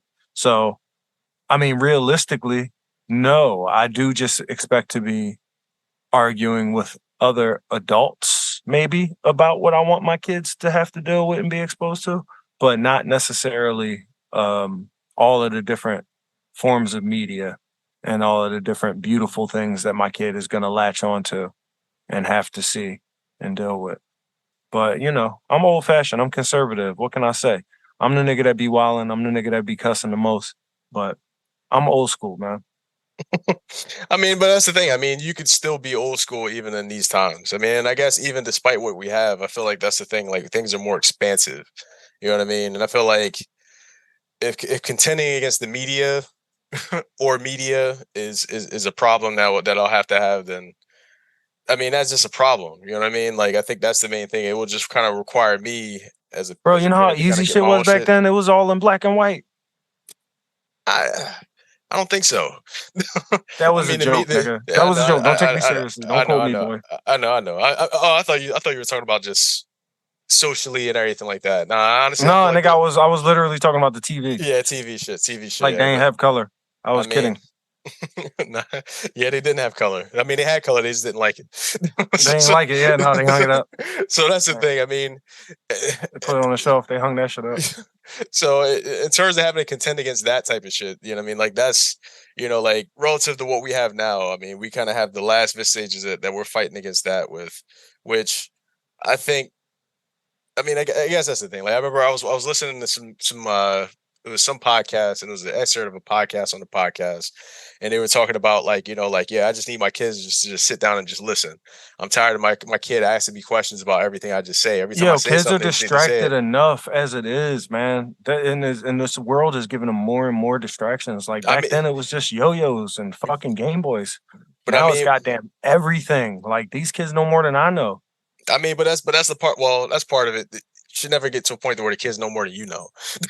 You know what I mean? Like your learning doesn't just stop as soon as you fucking turn 20. You know what I mean? Like I mean, you got to keep continuing to learn and Yeah, expand but and shit like that. at the same time, like it's all right. So look at it like this, right? These kids got like little things that they watch that they flock to, and it might just be like Play-Doh just getting fucking molded in a little machine, and right. But this video will have like 500 million views, and these kids will all decide that they like Play-Doh molded into a machine, and because of the way that the system is and the algorithm, that shit gets monetized. So people create Play-Doh molded in a machine over and over and over. And the kids literally have a choice. They influence creation. They influence what motherfuckers make because everybody's putting phones in their hands and they clicking on that shit. So because of that, we are following what they dictate. And I think that that is just out of hand and out of pocket because now every 5-year-old, 6-year-old, 7-year-old would rather watch Play-Doh get fucking moved around in a machine as opposed to when I was 5, 6, or 7, nigga, all I had was this, and that, which were actually just a little bit more mentally stimulating and a little bit more educational than I think Play-Doh being molded in a machine is. Now, don't get me wrong. There's probably some science to back up the Play-Doh twisting around in a machine type of thing to be good mentally and to probably have some type of, stimulating factors. But I don't know that. I don't know that. So I'm biased, okay? I'm willing to admit that. But I still think that shit's stupid. But today you still have you still have the option of showing your kids the shit that you grew up watching. Like I do, all but that I have shit's to on these free contend. I have services. to contend with the Play-Doh. And I gotta contend with the other No, parents nigga, who's giving no, them a nigga, cell phone and they can no, watch nigga, the Play-Doh on the cell nigga. phone. Well, nigga, that's the thing. I mean, I think that's the main. All right, so I guess that's the thing. I feel like you feel powerless compared to what's going on. You know what I mean with the media and stuff like that. And I feel like No, it's a no, no. point to Hey, where you listen, as a parent, don't use as those adjectives when it comes to talking about Romeo. Nigga, I don't feel powerless, nigga. I mean, I am but this what you, fighting the good fight against that but shit. this is how And you I feel like sound. it's This a is how you fight that I would sound. rather not have to fight. But this is how No, you it's not that I sound. feel You could honestly say like, no, I don't let my kids go on this here. I only have my kids watch the shit I grew up watching, and that's an option for people these days. You know what I mean? Like you can have that option if you want. You know what I no, that's mean? true. And I don't as far as I can control it, but there's other people in their lives that are letting them do that shit as well. Yeah. So at the end of the day, I would just rather that the shit not be a thing. or I would rather that the shit not be an option. But like I said that shit earlier. If you're parenting, most likely you're co-parenting. And if you're co-parenting, then you don't have every bit of influence. So you can't control every motherfucking thing. I can't control every motherfucking thing. And I realize that, but we're not even just talking about that. I'm talking about the fact that the shit's there. It's out there. Even if I could control it to a very fair extent, when they get to 12 or 13, they still gonna have a choice. That shit gonna be like Rumspringa. You know what I'm saying? Them niggas gonna go off and go do all the heroin and all the cocaine once they get it. Once they get the opportunity. You know? I mean, if y'all niggas don't know what I'm talking about Lansdowne Amish coming to Kensington. Go ahead. Go ahead, man. Just finish up, man. I mean, I guess that's the main thing. I mean, if we at the age where we got kids that are like, you know, like that are our friends have kids that are out of age, and they seem to be pretty well rounded about this shit. Granted, a lot of our friends happen to be as knowledgeable of these things that we are. No. Listen, the friends that we have that are of age, they ain't raised in this. They was raised in something before this. So this is different. Nigga, them friends that we have, they ain't got 5-year-olds in this shit. But that's the thing. But people complained about the same thing that we were exposed to in our generation as well too. So you know what I mean? Like, so like, there's always gonna be some type like, yo, cut all of this, man. It's gonna be complaints. None of this got shit to do with fucking news, Tretch, or Romeo. I mean, what do you mean? Shit. It does. We're debating the merits and the current state of media and how bad it is and how we think it affects the younger generation. This is definitely a pertinent conversation to have. I don't know how it's not pertinent, but I don't know. Because I chose the girl with one leg instead of the kids, nigga. That's why. That's exactly why. That's why. Because that's why. All right, I dig it. That's why. No. I'm fucking with you. But still. But I see that's the thing. It's the kids, because if you're raising their kids, and if your kids out here watching YMW Melly and all they do is watch Young Boys, and they just saying Free Melly all day. They just saying Free Melly all day. They saying Free Melly, and I'm like, do you know this nigga? I mean, they like, no, but his shit slap. Is he really that nice? I don't know if I give that a listen. He's talented as fuck, bro. He's talented. His voice is really good. Yeah, his voice is good. His concepts is good. He's solid. He worked with Kanye, bro, when he was before 20 years old, bro. Like, look at this nigga, bro. Damn. That's it. Well, yeah, man. Nah, but this is getting still. I mean, hey, listen, dog. You do the crime. Can't kill your friends, though, nigga. Hey, yeah, exactly. You can make all the good music you want in jail, nigga. That's the thing. How you gonna kill? I mean, that's the thing. That's who you need when you get like. How you gonna do it on your team, dog? How you gonna do it on your team? Wait. Say go to the thing, right? Hey, go to the thing, right? Are you like practicing the art of doublespeak? Yes. All right. So with that said, then we can't just say he did it. Like, we got to doublespeak it. We got to say, you know, like the way I see it is, man, all this money you got, man, once you get out, all this money gonna be waiting for you and shit. And this nigga, you know, he gonna get some money to that family, you know, the family of his homeboys. You know that. You know he gonna get some money to the family of his homeboys when he get out. Cause that nigga streaming like a motherfucker right now. And then once he get out and do that first show, that joint gonna sound like shit. But it's gonna make so much bread, bro. Yeah, we'll come up off them tickets, dog. Hey, listen, he gonna take care of the family of his homeboys, man. He is. Damn, speaking of taking care of family and homeboys, Jamie Foxx, you seen this shit? His daughter, she bad than a motherfucker, bro. Nah, not his daughter. Nah, that's the thing. It's not even his daughter. It's him. Because there were reports like a few months ago that he. No, but she like Steve Harvey daughter. Like she fit. That's Steve Harvey's stepdaughter, by the way, too. So, that's cool. You pay the bills. My uncle used to say, if you feed that little nigga enough, he start looking like you. That's true. That's what my uncle said. But what was I gonna say though? But yeah, man. So like the thing with him is that there was a couple months ago to where he actually had some type of medical issue. So some people said it was a stroke. Some people said it was an OD. Some people said it was a bad reaction to COVID. The COVID vaccine. Niggas, either way, Jamie Foxx. Don't try to twist it. You know it wasn't no COVID. It was the vaccine. Oh, no, I'm just fucking with you. But I mean, well, that's the thing. Niggas don't know. Niggas, like, the thing about it is that all you saw was that. I'm gonna sum it up, man. I'm not going to conjecture. He had an issue, and like pretty much his family was really tight-lipped about it, and essentially niggas just started making shit up, and niggas just started complaining with the family. It was just like, well, if you're not going to tell us the exact situation, we have the right to say whatever we want about this because this is a public person or whatever. You know what I mean? So like, it is what it is, a public figure and stuff like that. So, yo, was you hurt when you found out Doom died? Definitely. Was you mad that you found out like 2 months later, 3 months later after he died? That I found. I mean, it was still the effect that he died. I mean, it was weird the fact that we found out later. When I found out later, then yeah, like, and I mean, it was weird. I will say that, but it's just like, it's just like, oh yeah, Doom is dead. Oh yeah, but he was actually dead like 2 months ago, and it's just like, damn. You know what I mean? So it's like a double, triple damn there. It's just like, yo, shit. So you feel like these celebrities owe you like day-to-day updates on their life and their health and all that shit? Oh, me personally, no. The internet feels that way. I'm reporting, man. so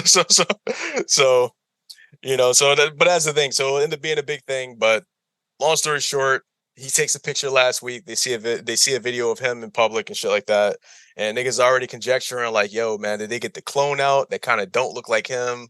You know what I mean? He looks a little different. So then he dropped a video on Friday of him pretty much thanking everybody for praying for him and stuff like that. But the video, he looks like mad pale, and he's pretty like, how do I say, he was pretty mum on like what actually happened. He just said, listen, dog, I had a health scare. I went to hell and back, but I'm here. Thank y'all. Thank my family for keeping things tight and everything like that. But take it up another level. Obviously, the internet takes what they will with the shit. So in the video, my man looks super pale and his face looks a little narrower.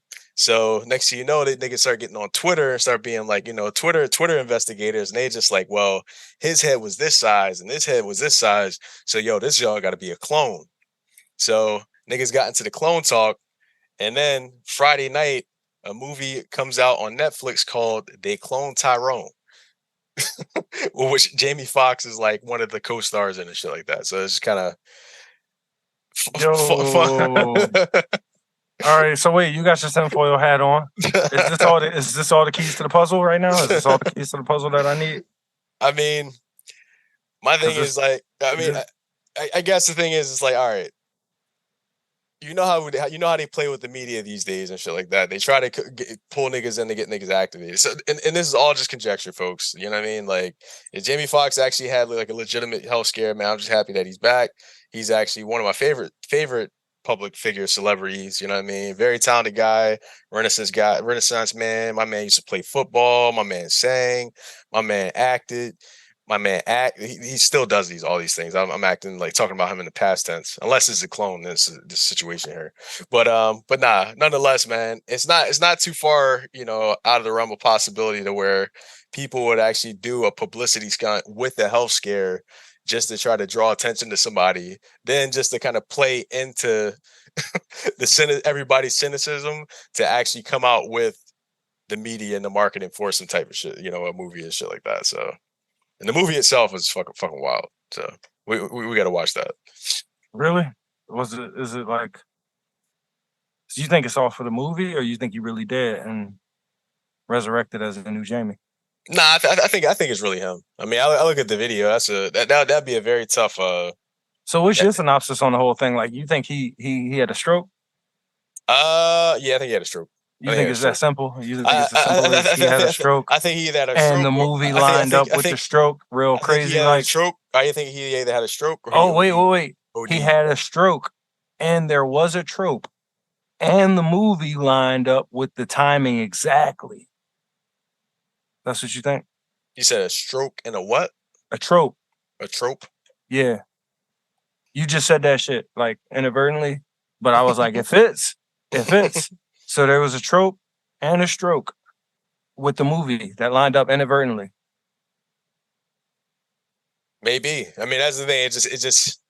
It's funny. Somebody just texted me literally to my phone. Yeah, man, I'm watching that Tyrone movie.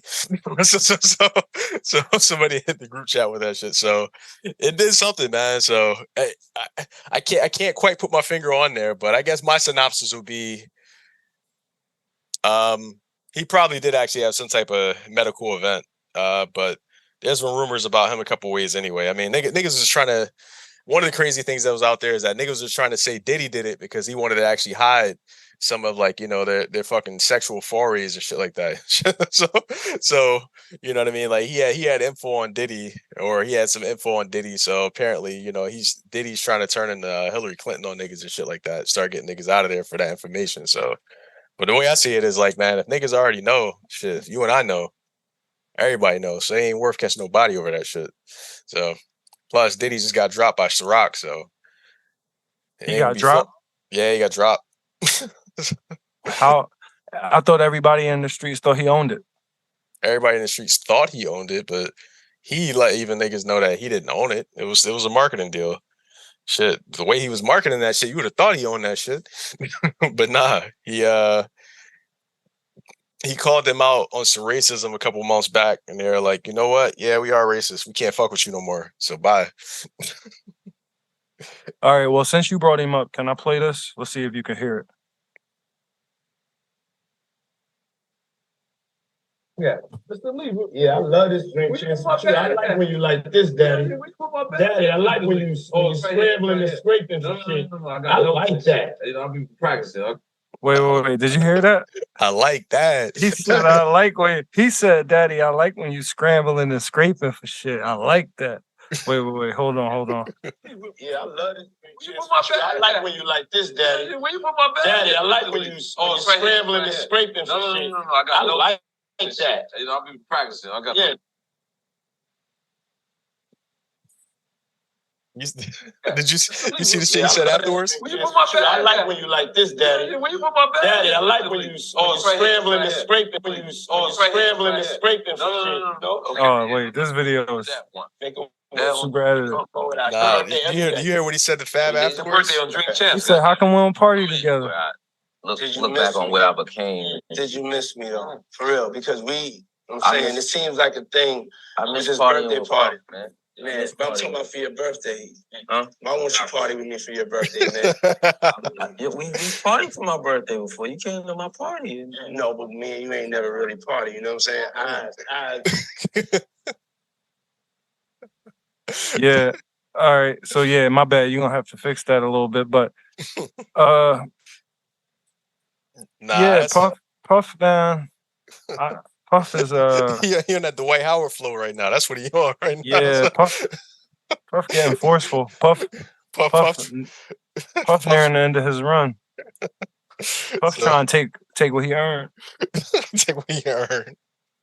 What did Kanye say? I still like it. Still bitches that will be sex. Yeah. Puff can put a lot of people on, bro. Yeah, he trying to put them on something else, man. Puff's trying to be like the White out here. Puff's trying to put. Oh man, nah, it's not right, man. It's not right. I mean, yeah. I mean, I feel weird with talking about these kind of guys because, like, all right, let's be fair about it, right? Like, this was drink champs. These boys was real extra drunk, right? And then they was like, they got relationships outside of what we see of them. Which is the criticism of drink champs, by the way, too. So that it exploits black people.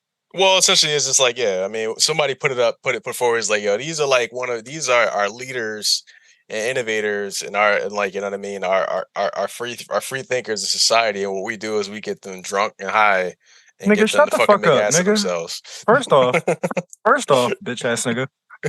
That's your free thinkers and leaders, nigga. That's your personal heroes, bitch. I don't look up to these niggas and want to be like them. All right. Secondly, if you got rich black men who want to get together and drink wine and get drunk on a show. And that was Max Maxwell that put that out there, by the way. So just to put that up there. So well, Max Maxwell, you super mid, nigga. You super mid. Anyway, if our black leaders want to get together and drink on a show to show whatever camaraderie they have and to voice their opinions freely, all right, cool. That's what they want to do. If white leaders got together and drank on a show, you would love it. You would love it. You would love it. But at the end of the day, black niggas innovate everything. So white leaders is going to figure out soon enough that they don't got nothing to lose by doing that. But you know what? I don't know. Maybe the hustle ain't in them, nigga. Maybe. I mean, but you know that, man. You know how he's trying to ping us out here, man. So even the whole today, thing is it's like y'all niggas don't understand. It's like a whole weighted scale. Like you can call these niggas the black leaders and free thinkers, but you know what? At the end of the day, they're still entertainers, motherfucker. They're still entertainers. When that camera come on, they still have something that they have to be every time. Like dead ass serious. They stand on a stage and dance in front of motherfuckers for their money. Don't you understand? The cameras come on, the lights come on, nigga. They dance. Yeah. So your perspective is fucked up and limited. So that's the thing. So in that moment where Diddy was doing that, you think he was dancing, or you think that was a real Diddy? That was a real him. I don't know. We talking about it, so it's entertaining. So that's all I know. You know what I mean? Was that Diddy or was that Sean? I don't know. It's entertaining. We talking about it, man. I really don't know. I really don't know how to call it. And honestly, my nigga showed me that, and I'm like, oh, okay, we talking about it. Cool. Like I'm not bought into it. Like I'm not invested in whether Diddy is sus or gay or anything like that. What I am gonna say is it's entertaining. It is. It is. And for the moment it is, that's, you know, and if it brings any laugh or any joy to anybody, or I guess any disgust to somebody, I mean, it make them feel something. You know what I mean? Where they exactly. say, go ahead. Sorry. What was the bar? It was accolades for making the world feel something or something like that. I don't know. Yeah, I'm gonna say it was some bar. I'm gonna say, like, if you could take some positive out of it. And they could see the crib and ask me who I steal from. I just said, like, yeah, this is rewards for making the world feel something. You know what I mean? So. Oh, that's a bar. Yeah. Who said that? You gonna hate it, so I'm not gonna even say it. Common? Nope. Fuck Common, man. Nah, it wasn't Common. All right, so it was another nigga I don't like? Yeah. I don't. Let me see. Let me shoot again. Because who you think I don't like? Because I don't know about too many people I don't like other than Common. It was like I like Quelly. Was it Quelly? Nah. It was Mos Def? Nah. You don't like Mos Def? Nah. It was. We had a. Oh shit. So we had to talk about Mos Def recently, and the thing is, he be on that lyrical miracle shit. And he'd be like, yo, I could make the rain clouds fall with my words and shit like that. And I think that's just the wackest shit ever. Like, I know that hip hop had that chapter and shit, but I just think that shit is the wackest shit ever. So when I hear a nigga do that, I just think that that's whack. And niggas be like, yo, Mos Def is the top this, top that. But honestly, the only thing I ever gave a fuck about Mos Def for was Umi Says, and that's not rap. So. Nah, that first album was fire. That first album was wild. So yeah, I don't know. What was it? The Mr. Booty song? What was it? The Apple Bottom song? They had that on there, but that's the only thing I ever hear that he on. And then they got the one John, was it December, November? Oh man. Most Def's first album was wild. Okay. I like that. It was that's what's up. Black on Both Sides. There we go. Black on Both Sides. It would be your light skin ass that would fucking y'all light skin niggas love to flock to that black shit, man. For real. Hey yo, when the last time a nigga told you to stay black, bro? I'm about to bring that shit back. I'm about to bring it back. Hey yo, stay black, bro. Dead ass, bro. When the last time a nigga told you that? I get that every week, actually. There's a certain person I talk to that every time it's like, yo, every time they see me, he light skin too, ain't he? Nah, actually, nah. That's the thing. All right. So shit. Damn, you should have let that ride. For entertainment's sake, like Puff. For entertainment. Not that ride. But nah, that's I'm about to bring that back, bro. Stay black, bro. Nah, one of my homies, he used to always say, man, like, yo, stay black. You know, they try to take it from you. You know what I mean? So what? They can't take that shit. What the fuck is he talking about? Who said that? Who used to say that? There's a fellow light-skinned brother. He used to say that to me. I was like, man, that's they trying to take it from you. They trying to take it from him. That's what it is. He trying to project that on everybody else. Nah, nigga, our struggle ain't your struggle, nigga. That nigga different. He said they trying to take it from you. First off, I get rape connotations from that. But then secondly, like, first off, can't nobody tell you you're not black, bro. Your blackness is like so inherent that it's just all around. Like that shit floats in the room before you do. Like that shit crazy. It's like an energy with it. Yeah, but that's the thing. They trying to suppress that. That's what they trying to take from you. They want to control you. They want to hold that. You know what I mean? So yeah, they hold your blackness. They want you to hold your black. Yeah, hold your black back. Exactly. They want you to suppress your, you know what I mean, your excellence and, you know what I mean, your majesty, man. So kind of brings very, very, very off topic, very bad story to actually kind of relate us and link this to. But this kind of situation. Talk about the chick that was driving the truck and started yelling in Dubai. Yep, there we go. That's where you was going. So essentially, I knew you was going there, nigga. Yeah, so there we go. See, we here. Pause. But yeah. So essentially, they had that, but apparently. Oh, well, let's start from the top of the story. Essentially, there's this influencer. I forget what her name is. Free her. But she was actually out in Dubai. And she got into it with the person that ran the rental car place. And I think it was more or less like an issue of like what type of payment or whatever they took or whatever. But essentially what they did is they tried to hit her with the flim. She just kind of called them out and was like, yo, what is wrong with you? And apparently it's been confirmed by people online that this particular company, they actually do this to Americans and black people traveling abroad and shit like that. And essentially what they do is they get a rise out of you. And what happens is they call the police because, women aren't allowed to actually have their voice go up above a certain decibel level. So essentially when that happens, what they do is they say, okay, they call the police. This really is the flim.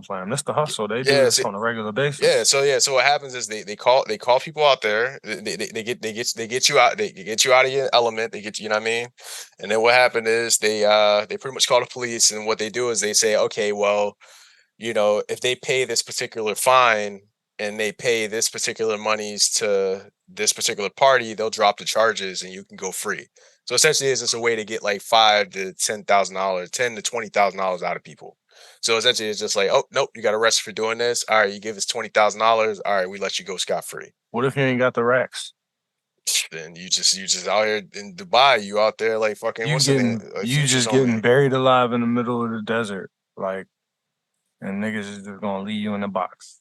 Yeah, your ass could be fucking like DJ Esco, nigga, 55 nights in Dubai and shit like that. So, it's gonna be like Ryan Reynolds in that box. Nah, did you hear about that? 55 nights? Actually? Yeah, I know. I remember. 56 nights, sorry. I remember DJ, nigga. I was mad as shit about that shit. I'm like, yo, that's crazy. And then on top of that, he wasn't even a rapper, so he couldn't even voice that shit. but then he like made a mixtape about it. That's what's up. But yeah. Yeah, so that shit is wild, man. So that was a part of hip hop history that's gonna go unremembered. Yeah, of course. I mean, maybe only for him it won't, but granted, there's one freestyle in there that's dope, but Future got so much other shit coming out, shit. But his shit that dissing Russell is probably the biggest shit that he got right now. But speaking of which, though, Russell Wilson actually had a crazy flex. He actually had posted a picture on Instagram of him actually walking Future's son on the field. Empty field and shit like that. I was like, yeah, man, you get it out the field, fuck Russell. Hey, man, listen, Russell on the field with your son, man. I get your son out the field, bitch. You know how fucking I hope his son like doesn't object to being used as a pawn in that situation. Let me say that again, because you're gonna have to cut that shit out. I hope his son doesn't object to being used as a pawn in that situation. Nah, I dig it. Because that could scar a kid, man. Now, you know what's fucked up? I don't know if I like Russ, man, no more in this whole fight, no more, man. I'm kind of weighing the scale. That kind of weighed the scale for me. Oh, because he reacted, or because of the subtlety of the reaction anyway? He used his son, like, all right, last time we came on here and talked about that shit, you was classy and shit. You was like, oh, yeah, like, what? He don't fuck with that brand? Like, I dig it. Who are we talking about? Like, we talking about the footballs? Are we talking about, like, what are we talking about? He has a friend named Russell, probably. Like, you left it nice and in the air, and I like that. That's a classy way of looking at shit. But, like, I feel like Russell, he didn't go that route. And then he put his son into it, which is super personal. And that's cool because it's the nigga closest to you. And that's your heart and shit. Which is like, I'm going to give you points for that because you're a killer for that. But like the kid, like really you going to involve the kid? Like, I feel like that's just not. It's low. It's low. That's not super low, bro. That's not kosher. It's low. So I mean, it is tough. But I mean, that's the thing. I mean, me feeding into the cynicism of it all, but man, remember, man, like you just said, man, they got the cameras on. These are entertainers, man. You know what I Yeah, mean? that's what I mean, and that's what I'm saying. The show They in the must go business. on, man. They in the Fuck it. bit. They all in showbiz, man. All You gonna all of them in compromise everything showbiz. you believe in just for these fucking views and likes, man. These niggas is tripping. And I mean, don't get me wrong, they rich, so I ain't tripping that much. But they got a different way of doing things.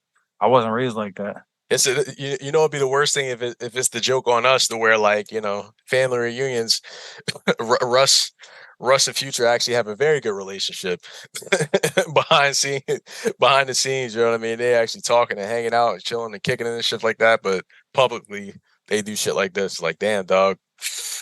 Man, mentions and you know what I mean. Impressions getting a little low. Yo, Russ, man, I need to drop this diss track about you real quick. You know what I mean? So, that's not the same. Well, that's the thing. I mean, It's sad. It's sad to think of how many people probably don't look at it that way, or could probably haven't considered that. But I mean, realistically, it's never beef if it ain't in the streets. Like, and that's every 50 Cent beef I ever seen. Like, all of these niggas just basically. I forget what rapper it was. It was like, yo, I'm gonna come at 50 walk up. Someone was like, yo, I'm gonna come at you. You come at me, man. It's gonna be great. Like, that's just real life. That's what it is. well, I with the think that's what cameras, these with niggas the do. cameras out, yeah. I mean, well, everything is. That's the thing. Everybody's a character in Love and Hip Hop now.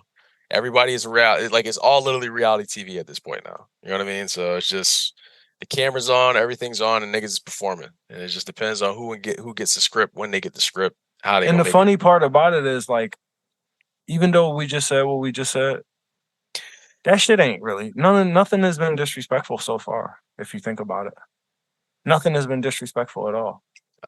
I mean, he said, "Fuck that nigga." I mean, it's slightly No, he disrespectful. didn't say fuck him. He literally just said fuck Russell. He didn't Yeah, he didn't say like, yo, that nigga's a loser. yeah, He just yeah. signed a big ass contract and lost a bunch of people. They got their faith in him. He gonna come up short. He ain't really come at that nigga. All he said was just some regular words that could mean him or could not mean him. And then Russell didn't do anything disrespectful either. He just was like, yo, I'm teaching your son how to play the game. Like, this is the highest level of coaching he could get. Like, Exactly. for real. I'm sure I'm being a faithful fucking Double stepfather. entendre. Double Yeah. entendre.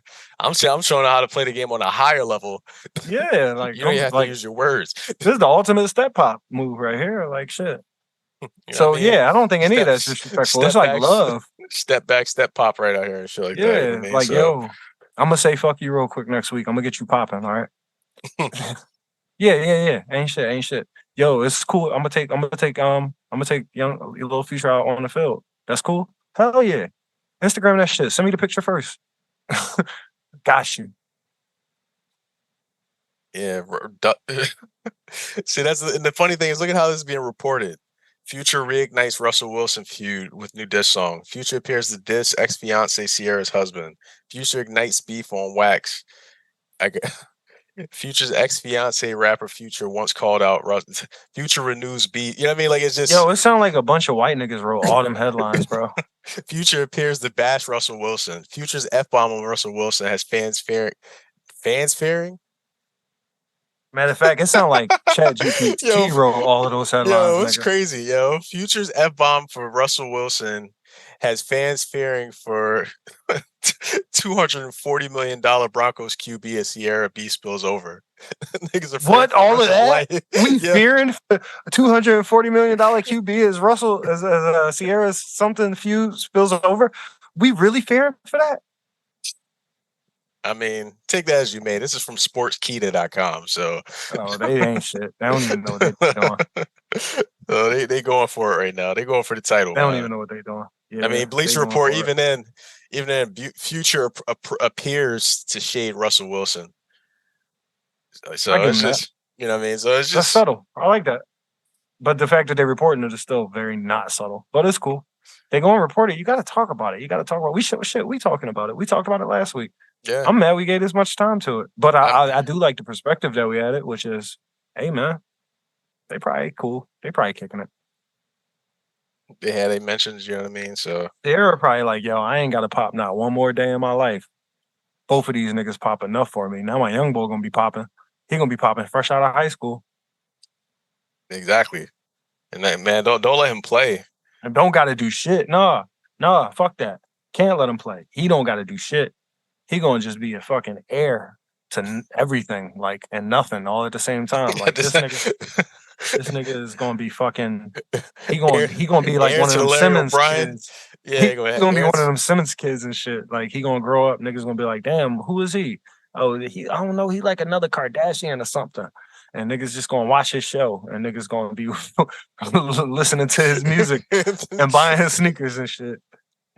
Watch him get his reps off in football. It's like, yeah, you know, I could. Hell yeah, they gonna follow. He gonna be on TikTok, like dancing like a professional and fucking like working out and shit. He ain't even gonna be swole. Niggas is gonna love it, bro. His first interview is gonna be with DK Metcalf. Yeah, Future Junior and shit. Yep, yeah. Off rip. He gonna be on Podcast P show. He gonna be on Podcast P show. Yeah. Yeah, it's just funny times. It was something you just said there that actually kind of made me think about something. But shit, we got to wrap soon. Let's see how we gonna take us out here. Oh, you rolled out. Damn. Well, I can't close it without my mans. I won't close it without my mans. So listen, guys, if you made it this far in the podcast, we're gonna say the same exact shit we always say. Thank you for listening. Remember to hit us up on all of our socials at the TRN Podcast on Twitter, TRN Podcast on Instagram, TRN Podcast on TikTok, the TRN Podcast on Twitch. And we have our email too, man. So if you guys want to send some shit into the email bag and ask some questions, remember we got the TRN Podcast at gmail.com. Ask some questions, give us some feedback, let us know how you feel. And also be careful how you guys DM us on Twitter, or I guess it's going to be the X app by the time this actually comes out. Yeah, man, just be careful with that, man, because a lot of niggas be scamming. So, man, I'll be responding to everybody, man. So take it easy there. Wanted to let Romeo get some words in before we headed out, but hey, it is what it is. Just gotta remind y'all, man. Listen, dog. Stay tough. Stay prayed up. Drink your water. Stay cool out here. Take care of yourself. Take care of your family. And take care of your friends. And if you ever see me and this nigga Romeo beefing, just know it's all for the camera, folks. It's all for the camera. No, I don't know that. IR shit. Get interested. Get engaged. Be like, damn, what's gonna happen? I know he got the guns, but he got the bitches. You know, guns versus bitches. Choose wisely, folks. That needs to be our first movie. Choose wisely, folks. That needs to be our first. That needs to be our movie, man. That needs to be the movie. Guns versus bitches. Yeah, I think so. We need to do it like Cheech and Chong meets Bill and Ted meets the Mac meets Live Hard, Live Free or Die Hard. What was that movie you put me on? Gay Niggers from Space? Yo, that one was wild. But no, if you get a chance though, if you can stream it this weekend, They Clone Tyrone. That one is it's kind of it's interesting. It reminds me. I get They Live vibes for Black people. This movie here, so yeah, I'm trying not to be influenced by all that crazy shit. Fuck, man. It's hard out here. Like I'm already playing Diablo and shit. Like, no, that's a tough one. That's a hard game, man. I heard this one was actually really good though. Yeah, it's getting weird. Honestly, like it's super demonic, but it's like Final Fantasy, dog. It's lovely. It's like Final Fantasy with a bunch of blood and fucking fire everywhere. All right. Well, I tell you, man. Let's let these people know we love them before we leave, because we got to talk about this game. And let's see, because yeah, I can't pod that much longer. I just realized what time it is. Niggas got to wake up in the morning. So all right, word. As always, folks, we love you.